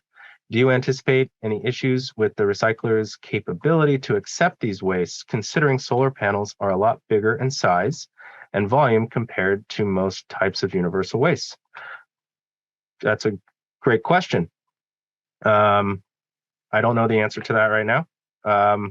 We will put it in our question parking lot as we have titled it, and we will try and address that either through research in this report or following if we don't have a specific answer for that by the time the report is finalized, because it requires additional research, then it will flow into the timing after the report. Go ahead, Marcia. Looked like you were going to say something. I just want to pause to check in and see if we have any folks on our Spanish channel and if they have any questions. Good call.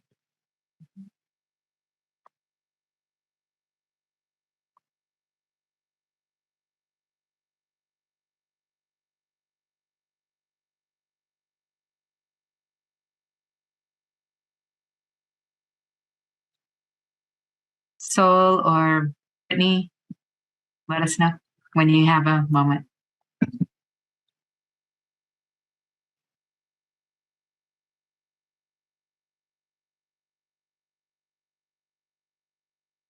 Doesn't look like Brittany said no one.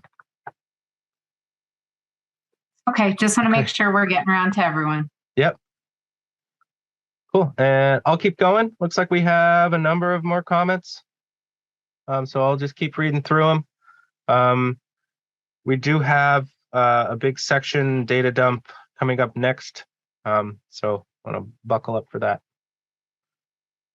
The next question was, are there any plans for DTSC to adopt the federal exemption for hazardous waste DEA controlled substances to not require management as hazardous waste so long as it is incinerated appropriately as a DEA regulated substance? I don't know the answer to that question. That might be fairly specific unless Diana can speak to it. Or... I think it's part of the pharmaceutical rule. And so we are currently in the midst of adopting the pharmaceutical rule, and we're in the process of evaluating which, obviously we have to adopt all pieces that are mandated by EPA. EPA has requested that all states adopt the entire rule, not just the mandatory sections.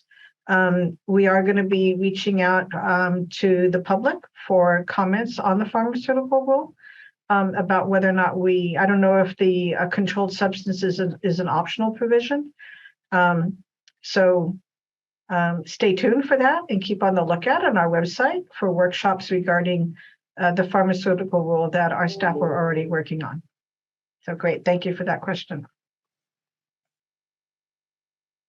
And I think there are a couple questions in here that tie together, both, and they're related to Chuck's question, and Chuck has a follow-up, and Elizabeth has similar, it looks like, question about illegally disposed waste.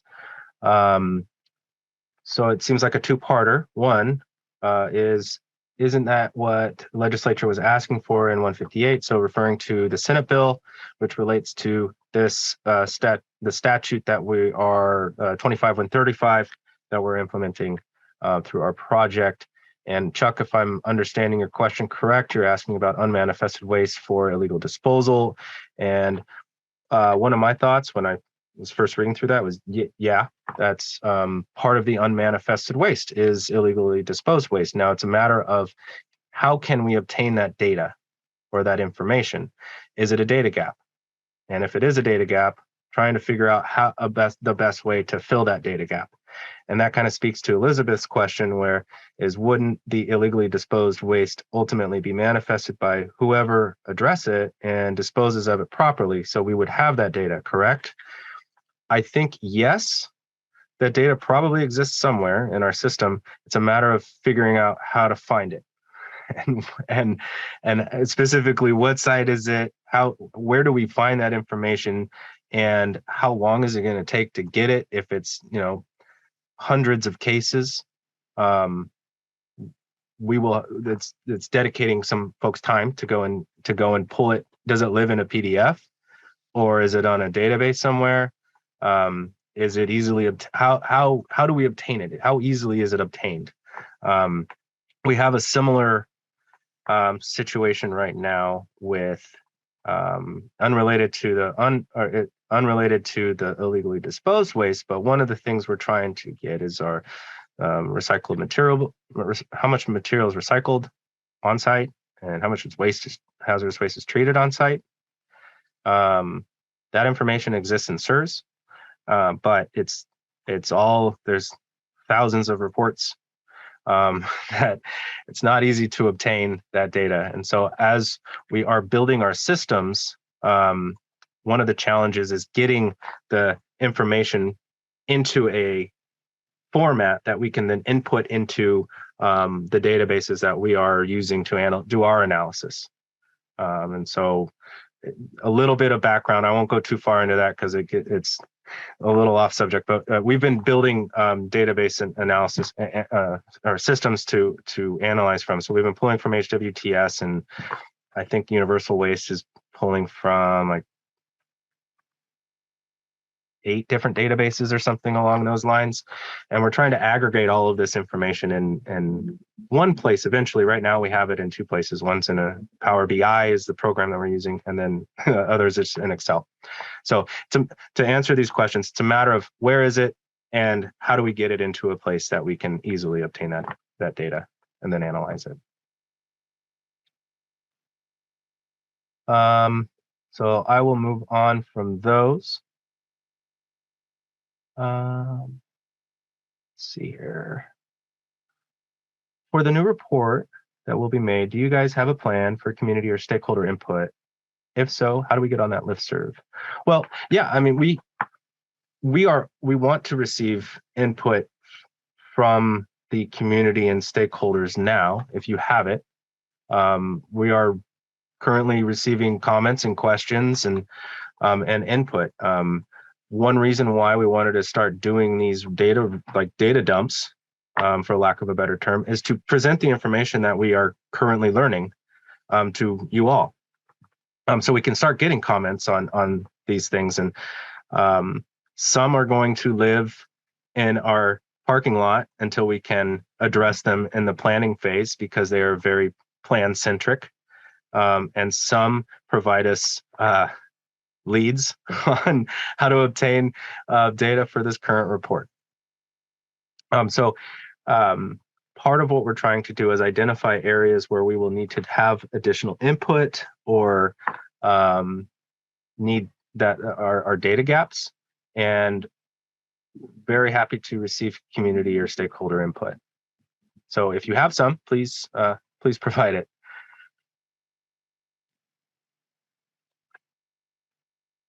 Let's see. Since there is already the hazardous waste tracking system, do generators still need to mail a copy of the generator's initial copy manifest to DTSC?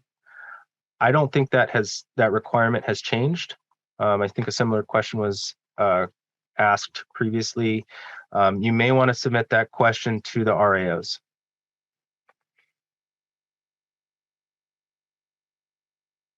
Let's see here. Some agencies have an app that allows for taking a picture with abandoned waste. Pretty cool. That would be, sorry, I'm trying to read through these comments quick. They're starting to come in pretty quickly. Go ahead. Do you want me to read them and then you can respond? We want to make sure that we're pacing as well for those joining on our Spanish channels too. Yes, that would be great. Thanks, Marcia. Okay, we'll go back to how we normally do it. Yeah, so that's normally, usually the MC. Okay, Yeah. So apologies, everyone. So normally I do read the questions that come through in the Q&A. We had some technical difficulties earlier. So our wonderful colleagues in the Hazardous Waste Management Program were filling in and covering. We're going to go back to our regularly scheduled public workshop style. So were you going for Vicki Furnish's question at the top regarding homeless encampment cleanups? That's why you're here. I totally missed that one. Okay, so we'll start there at 3:38 p.m. Vicki Furnish asks, homeless encampment cleanups with bio-waste, is that really hazardous waste? It doesn't seem like it falls in the medical or other types of regulated waste category. Our waste disposal facility states that it's hazardous, and we're having to manage it as such on a manifest. It's non-RCRA and non-infectious. So I think the question is focused on waste classification and how we determine that. Yeah, it is. And I think the best way to get that determination is to go to the RAOs. Looks like Diana's responding to that. And it's fairly specific. Mm-hmm. And then it looks like Diana is typing in an answer to that as well. So she probably has some more information on it. Yeah. And following that, there's a question about the illegally disposed waste from Elizabeth. And I apologize in advance if I mispronounce your name, Ruan.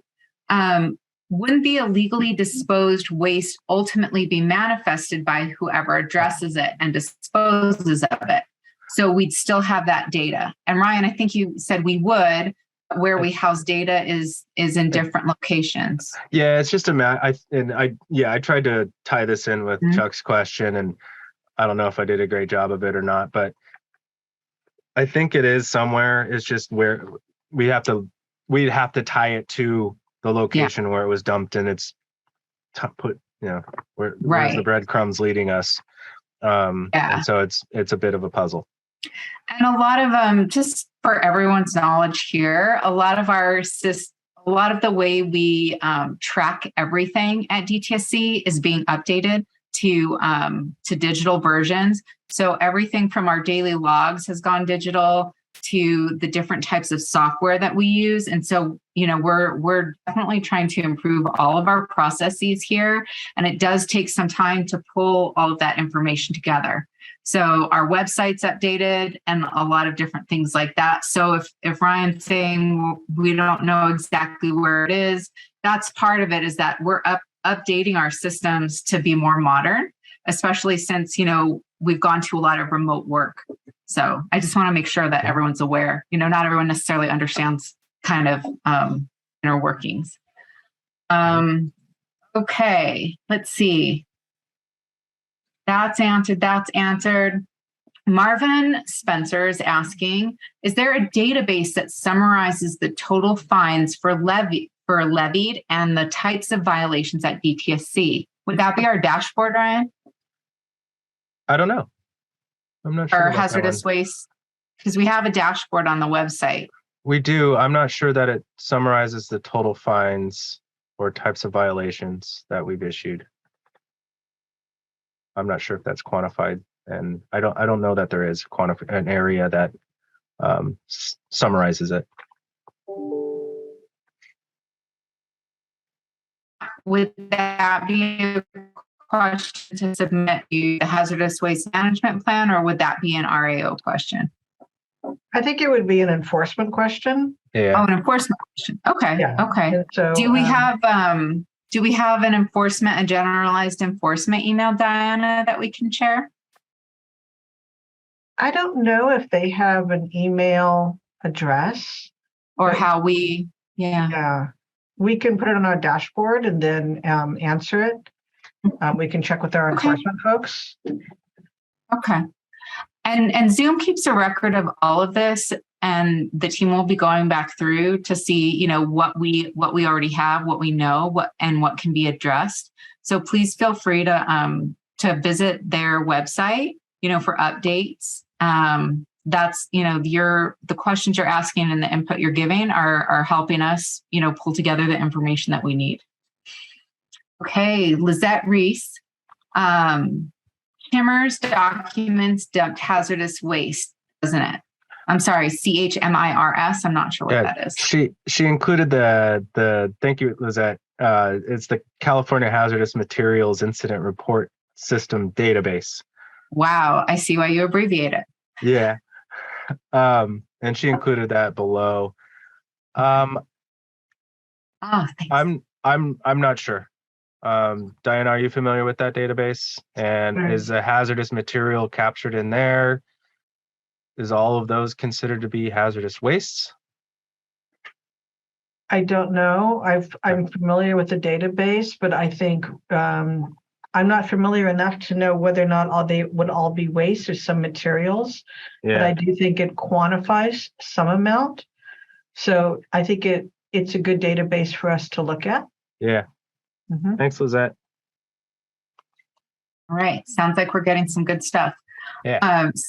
Some agencies have an app that allows for taking a picture with a location for data reporting abandoned waste. Are y'all familiar with those, Ryan? Is that something that we would consider using in the future? Potentially. I don't know that we can speak to that right now, but yeah, sounds pretty cool. As Elizabeth said. Yeah. And then Lizette agrees, but wouldn't want to double count. So that's probably something that you're going to be sorting out while you're in this, while you're moving through this report. Yeah, that's a struggle, is figuring out how to not double count. And that's one of the things we'll touch on probably in the next few minutes when Sean starts up with his section. Yeah. And Vicky said at Diana, it's human fecal liquid waste. So I think that was part of the earlier conversation about the encampments. Right. So we don't regulate medical waste. That's the Department of Public Health, the Medical Waste Management branch. So I'm not sure why they're making you manifest it as non-RCRA. It doesn't sound like it's hazardous. We have a Spanish question.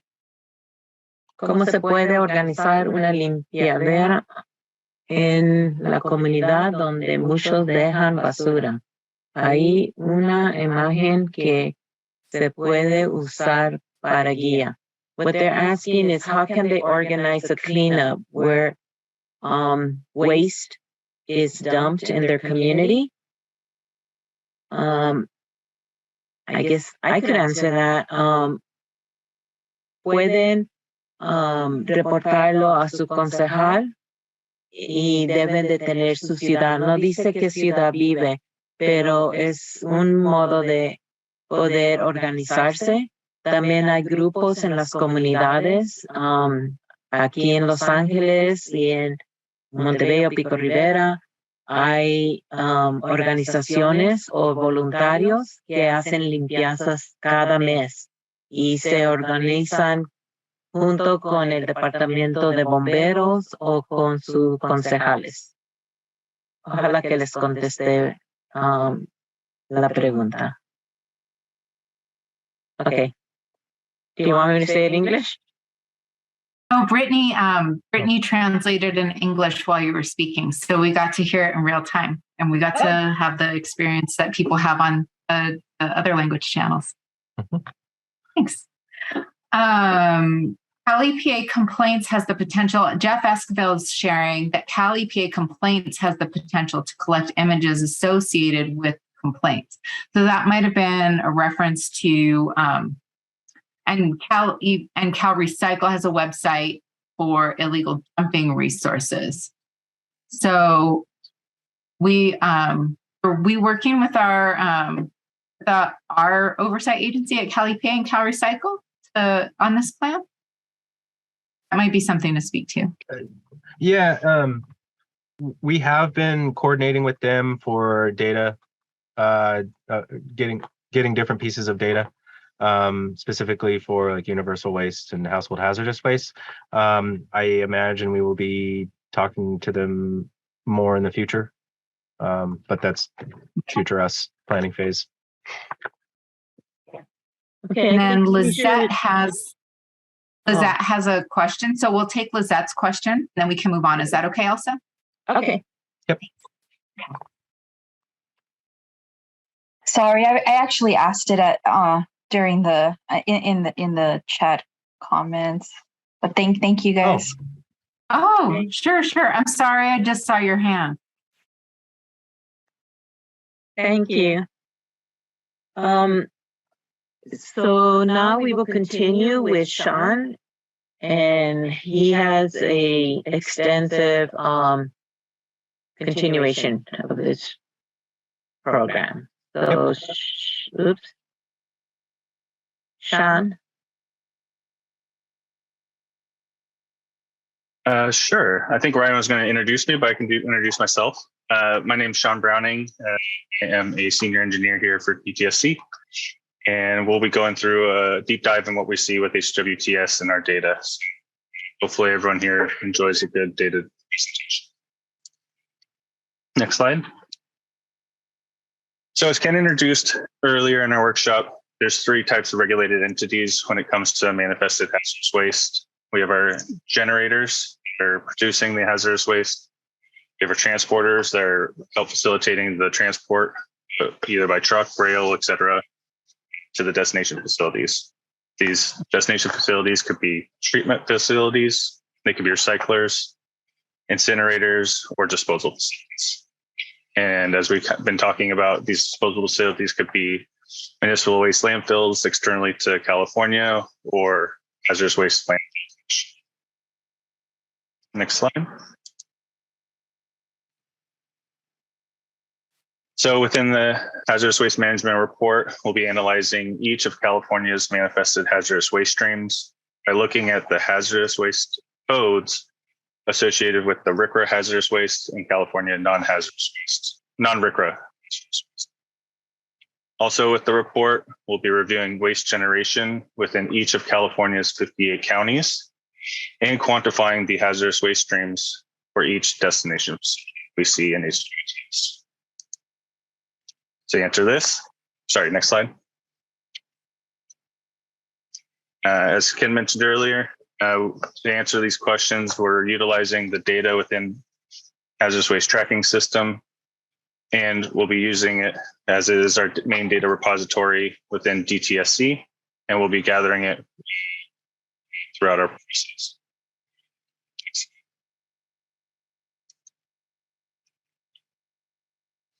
Next slide. Thank you. So when it comes to the data within HWTS, this data comes from manifests that are produced by each of the generators. As many of you may know, prior to 2018, all manifests were produced by paper copies. Now, since 2018 and the introduction of the manifest system, we are now seeing more electronic manifests being produced. With the manifests being produced and processed by hand prior to 2018, we did see a number of errors being introduced, and our team has spent some time working to reduce these errors. These errors could be anything from poor penmanship or data corrections and strikeouts that didn't get captured, or processing problems once it became inside of HWTS, as there could be missing decimal points or missing units or miscategorization of units. Next slide. But to utilize what we've been able to show Our team has been reviewing the data over the last 11 and a half years, dating back to 2010. Over this time frame, our data has shown that California generated approximately 22.3 million tons of manifested hazardous waste. The amounts of manifested hazardous waste being generated each year ranged from about 1.6 million tons to about 2.1 million tons.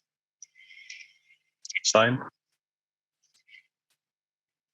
Here we're showing you the same text as the slide before, but we wanted to show a chart and everyone be able to see how the amount of material changed year over year.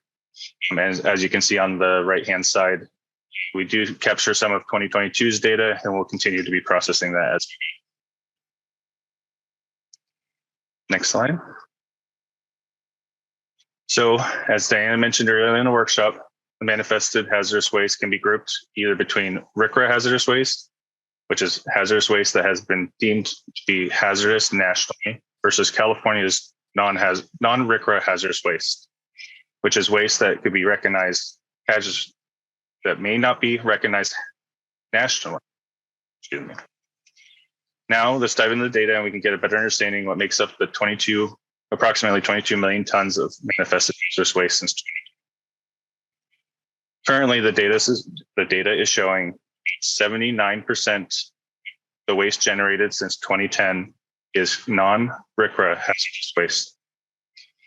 That equates to about 17.6 million tons since 2010. Also, for the RCRA hazardous waste, that equates to about 19% of all the waste generated. And we are showing you the balance of, we do have an uncategorized section, which is a data gap that we are looking to close, but wanted to show it. Next slide. Now that we know how much manifested hazardous waste is being generated, obvious question is, where does the material go? They go to different destination facilities within California and outside. From the previous slide, we saw that 19% of the manifested hazardous waste was RCRA hazardous waste and equates to 4.3 million tons.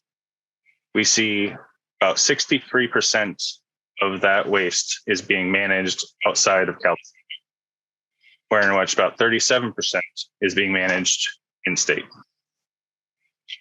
When it comes to California's non-RCRA hazardous waste, that equates to about 79%, and that totals 17.6 million tons, wherein which about 57% of that waste is being managed internally to California, and the balance being managed.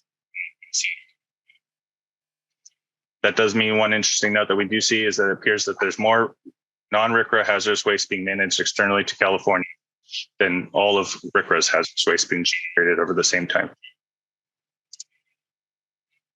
Next slide. So here again, we're bringing back up the annualized charts to show how much manifested hazardous waste was being produced in tons. Where the light blue columns are the waste that is being managed within California, and the dark blue columns are the hazardous waste that is being managed outside. If you look on the left-hand side, and starting in 2010, we see most of the material being managed within California. As the time moves to the present, we see the amounts of hazardous waste leaving California to be equal to the amount that is being managed in the state. Next slide. Now we can give you a little more detail on some of these examples.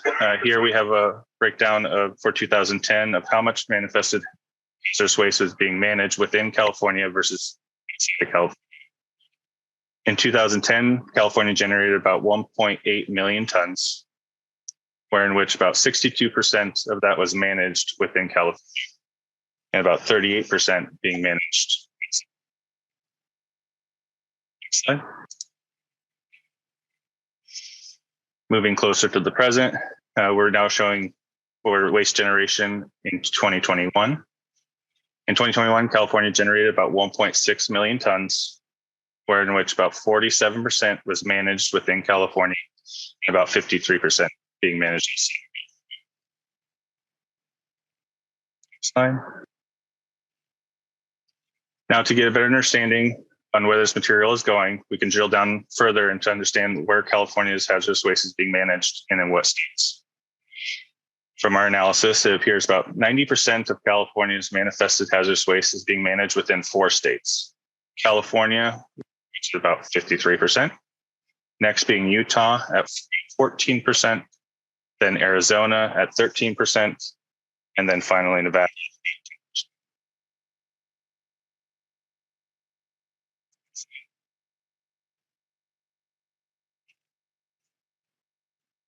Next slide. Now to drill down into a better understanding of how California's retained hazardous waste over the same time frame, we see that since 2010, California managed about 11.6 million tons. Thank you for the notes. About 11.6 million tons, wherein which about 85% is non-RCRA hazardous waste, and about 13.5% RCRA hazardous waste. And again, we're showing you our data gap that we're looking at. Next slide. Now, to get a better understanding of the waste that's been going to Utah, since 2010, the destination facilities have managed about 3.2 million tons of manifested hazardous waste, wherein which about 88% is non-RCRA hazardous waste, and about 11% being RCRA hazardous waste. And these annual amounts are between about 160,000 tons to about 50,000 tons per year. Sorry, 500,000.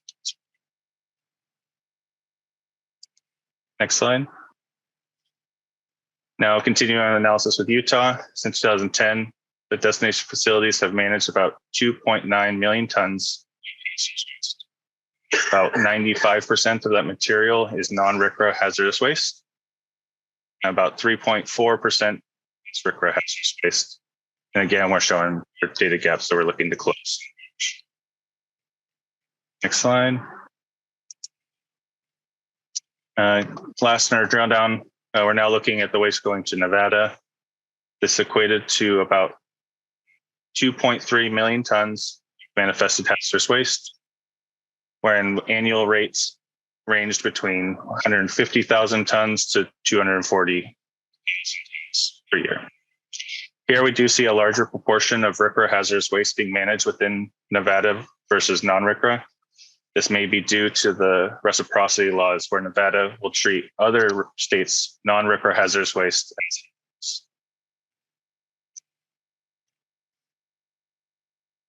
next slide. Now to drill down further and what are the largest waste streams that we see being generated over the last 11.5 years. Here we have provided a pie chart breakdown of California's non-RCRA hazardous waste codes. As you can see, over 60% of California's non-RCRA hazardous waste generation is concentrated within the top 3 waste codes. First being contaminated soils from site cleanups, 32%. Next being waste oils and mixed oils, 16%, and other organic solids, about 14%.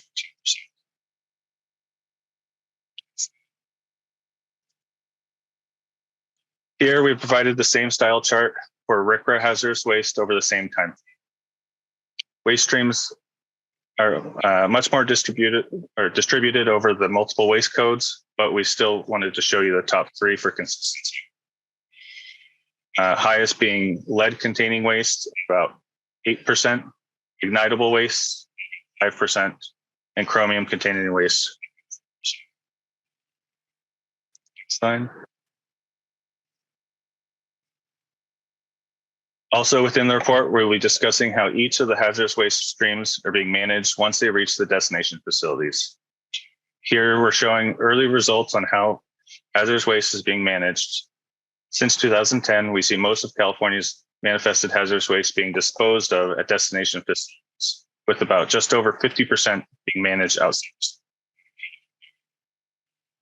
The next largest management method is manifested hazardous waste was done with recycling and was mostly done within California. Then we do show our uncategorized section, which is a data gap within HWTS. And again, we'll be continuing to work to close that. And finally, we see hazardous waste treatment, which is mostly done at state. Slide. So in summary, we wanted to present some that we ended up walking through where waste is being generated, at destination facilities that are both in-state and out-of-state, how RCRA manages its hazardous waste nationally. And we also saw that non-RCRA hazardous waste was the largest waste stream by weight and may not be treated as hazardous waste in other states. Of the largest waste streams we saw since 2010, again, was the contaminated soils, waste oils, and antibiotics. Next slide. Okay, we're up for questions on this section that you just heard from Sean. So, Marcia, will you take it? Sure. Everyone can hear me still? Yes. Okay. Good. Okay. So we have a question from Paul Johnson. Does this account for material that is manifested to a transfer or bullying, recycling, or treatment facility, and then manifested again to a final destination? This would double count material. Is that, do you want to clarify that, Sean? Sure. So we have tried to ensure that we are not double counting transfers. So we are taking all of the points of generation, so where the manifest is being generated, and then to the final destination facility. If a facility is purely transferring, that is not captured inside. We are trying to only capture generation and the final destination in this data set. I can tack onto that too. How we do that, one way is there's a management code within our data system that we can filter out. And so that allows us, it's a code for transfers. Thanks, Ryan. Thanks, Sean. Chuck White also is sharing examples of illegally managed hazardous waste in our files and records. So I'm going to go ahead and move this to the live answered questions. So for those of you who'd like to see the web link, thank you so much for providing that, Chuck. We have all the records and they're publicly available. I'm going to move it to the answered live, and you will be able to follow that link to see any of those that you'd like to. And I am checking our attendance for folks who would like to verbalize their question. I don't see anyone raising their hand. Sol or Brittany, do we have anyone on the Spanish channel have any questions?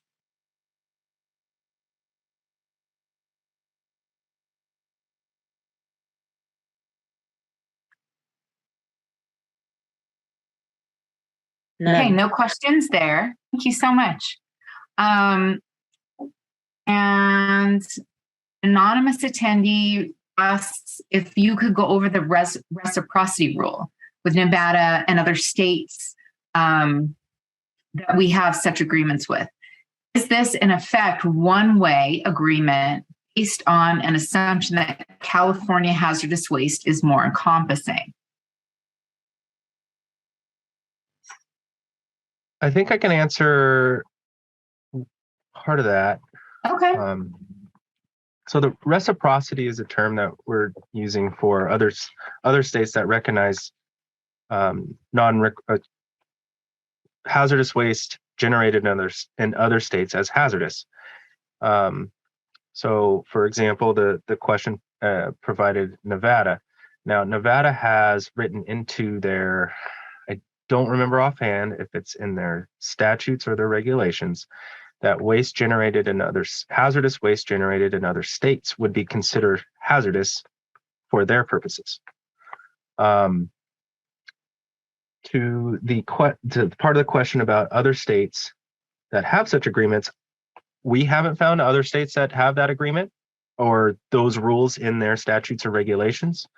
And so that's where we're at on that topic, on that subject. Okay. We haven't found Okay. other states that have that same statute or regulation. Right. Right. And is this in effect a one-way agreement based on an assumption that California? I'm not sure about that last part. Okay. Yeah. Okay. Thanks for that, Ryan. And then Marvin Spencer asks if non-RCRA hazardous waste shipped outside of California for disposal is not subject to any regulations and potentially going general landfill in another state. This defeats does it defeat regulating it? So from my understanding during the cleanups that we've provided oversight for, material can go to any landfill that is authorized to accept that type of waste. And so that's basically where that is. Yeah, I think so. Yeah. Okay. All right. One hand up. Oh, Chuck. All right. We'll just talk it through. Please go ahead and unmute.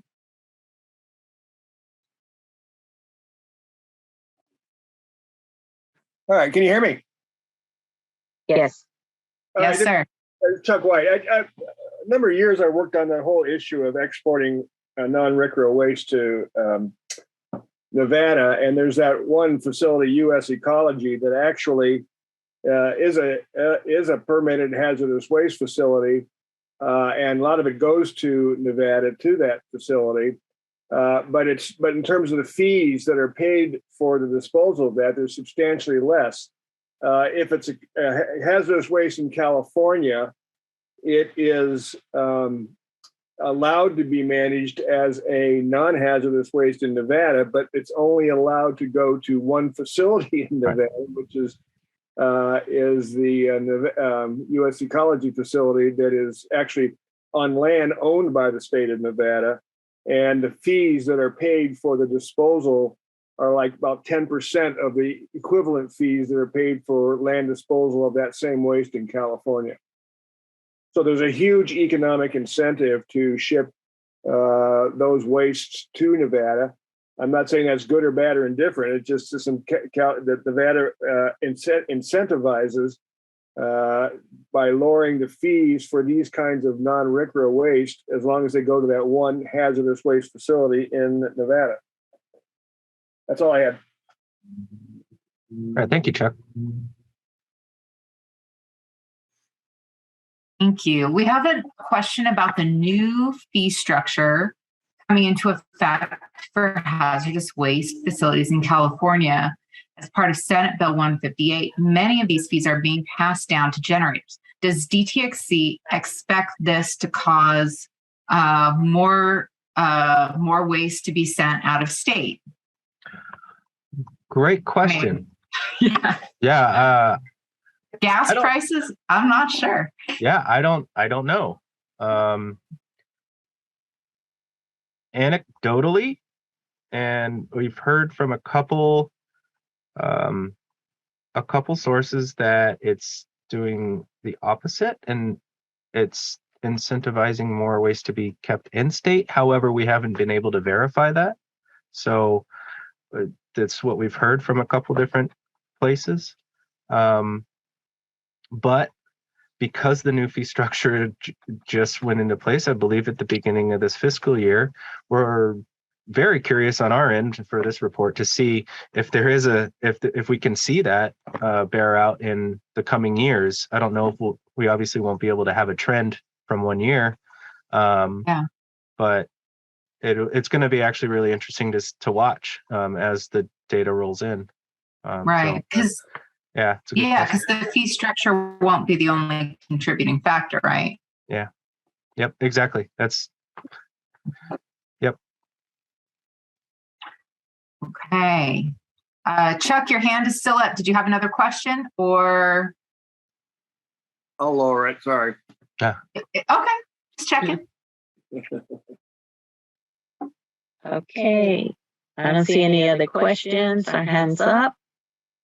So we'll continue.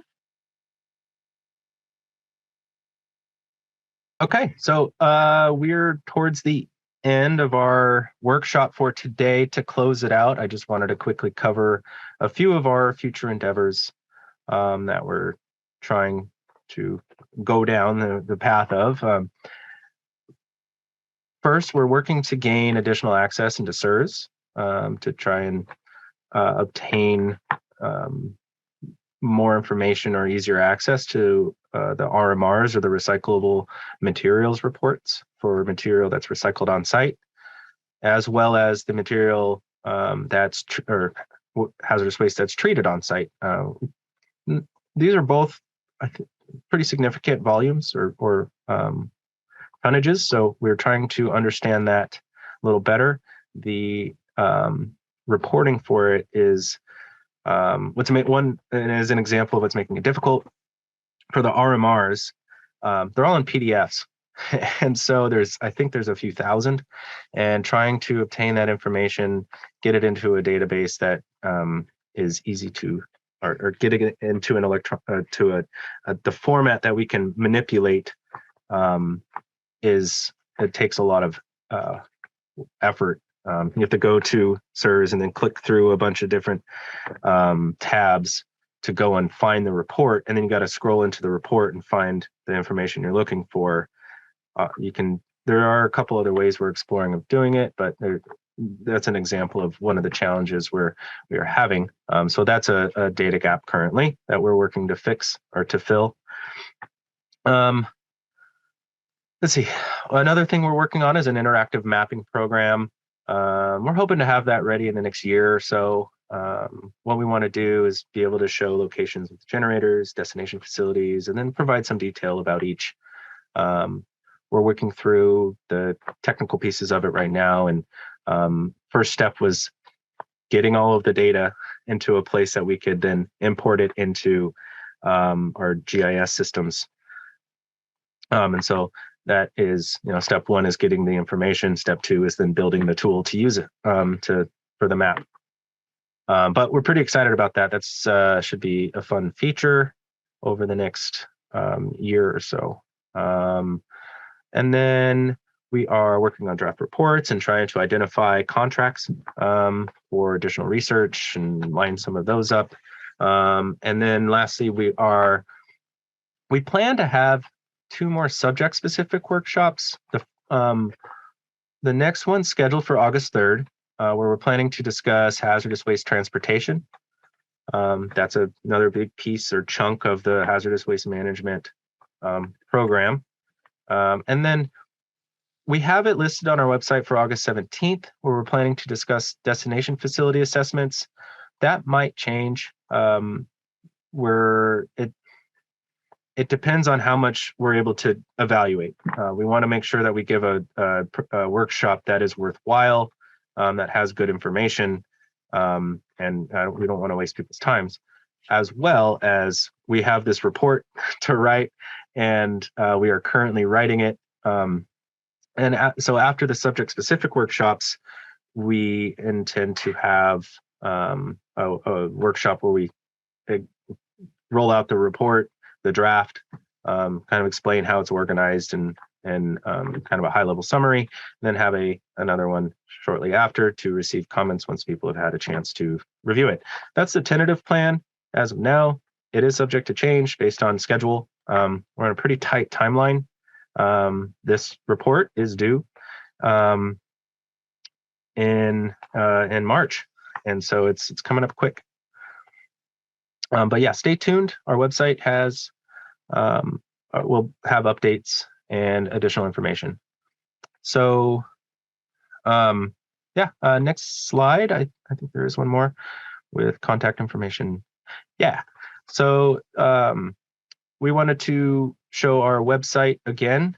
We do update this as well as our e-list, so you can get updates, and our email address. Emailing us is the best way to reach us.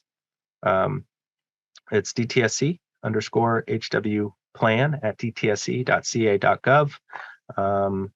We are currently real busy with getting our report writing and drafted and planning for these workshops. We do try and respond to emails. If you have questions, comments, please submit them. There is a questions and comments relevant to our report are much easier for us to concentrate on and address right now. If it's more plan centric, that will probably hang out in a questions parking lot for some time until we can get into the reporting phase, or the planning phase of this after we finish up our report.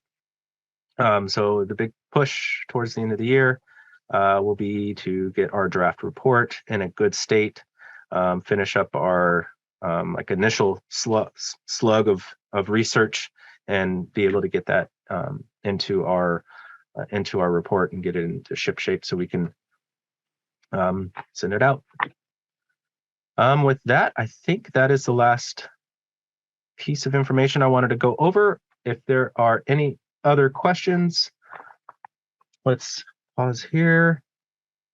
We've got a couple. Yeah. Okay. So, Cool. yeah. So Kara Bateman asked, apologies if this was answered earlier. She understands the department is in the early stages of developing an electronic means of submitting manifest documents rather than sending by mail, including exemption reports, correction letters. However, it's not on your future endeavors slide. Is this the case?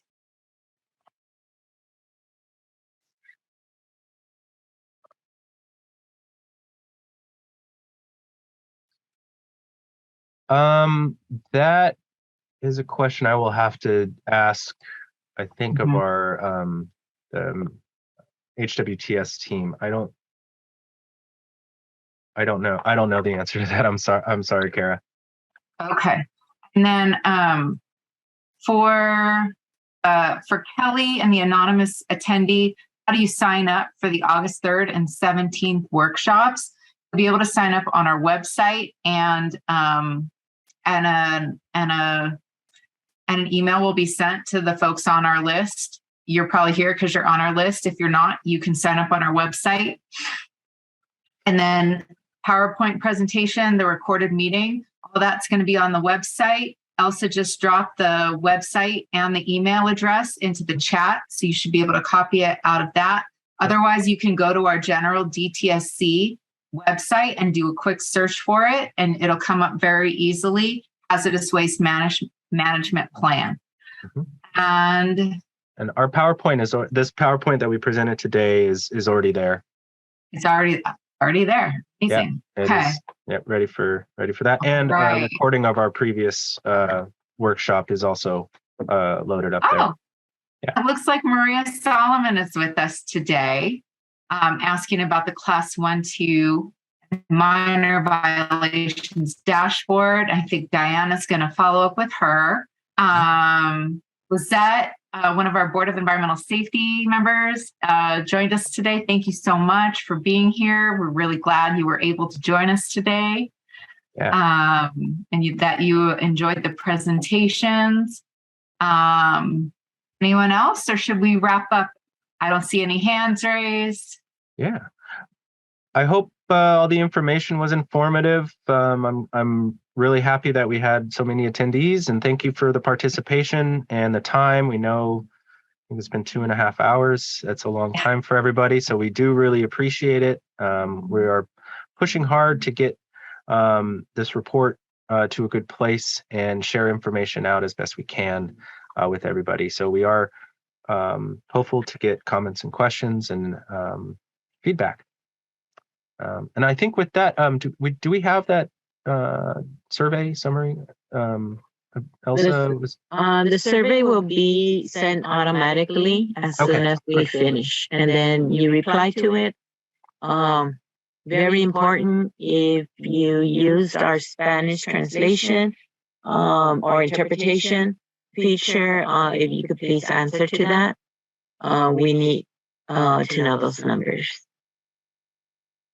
But with that, want to thank everybody, and everybody that's here will receive the link to register for the August 3rd workshop.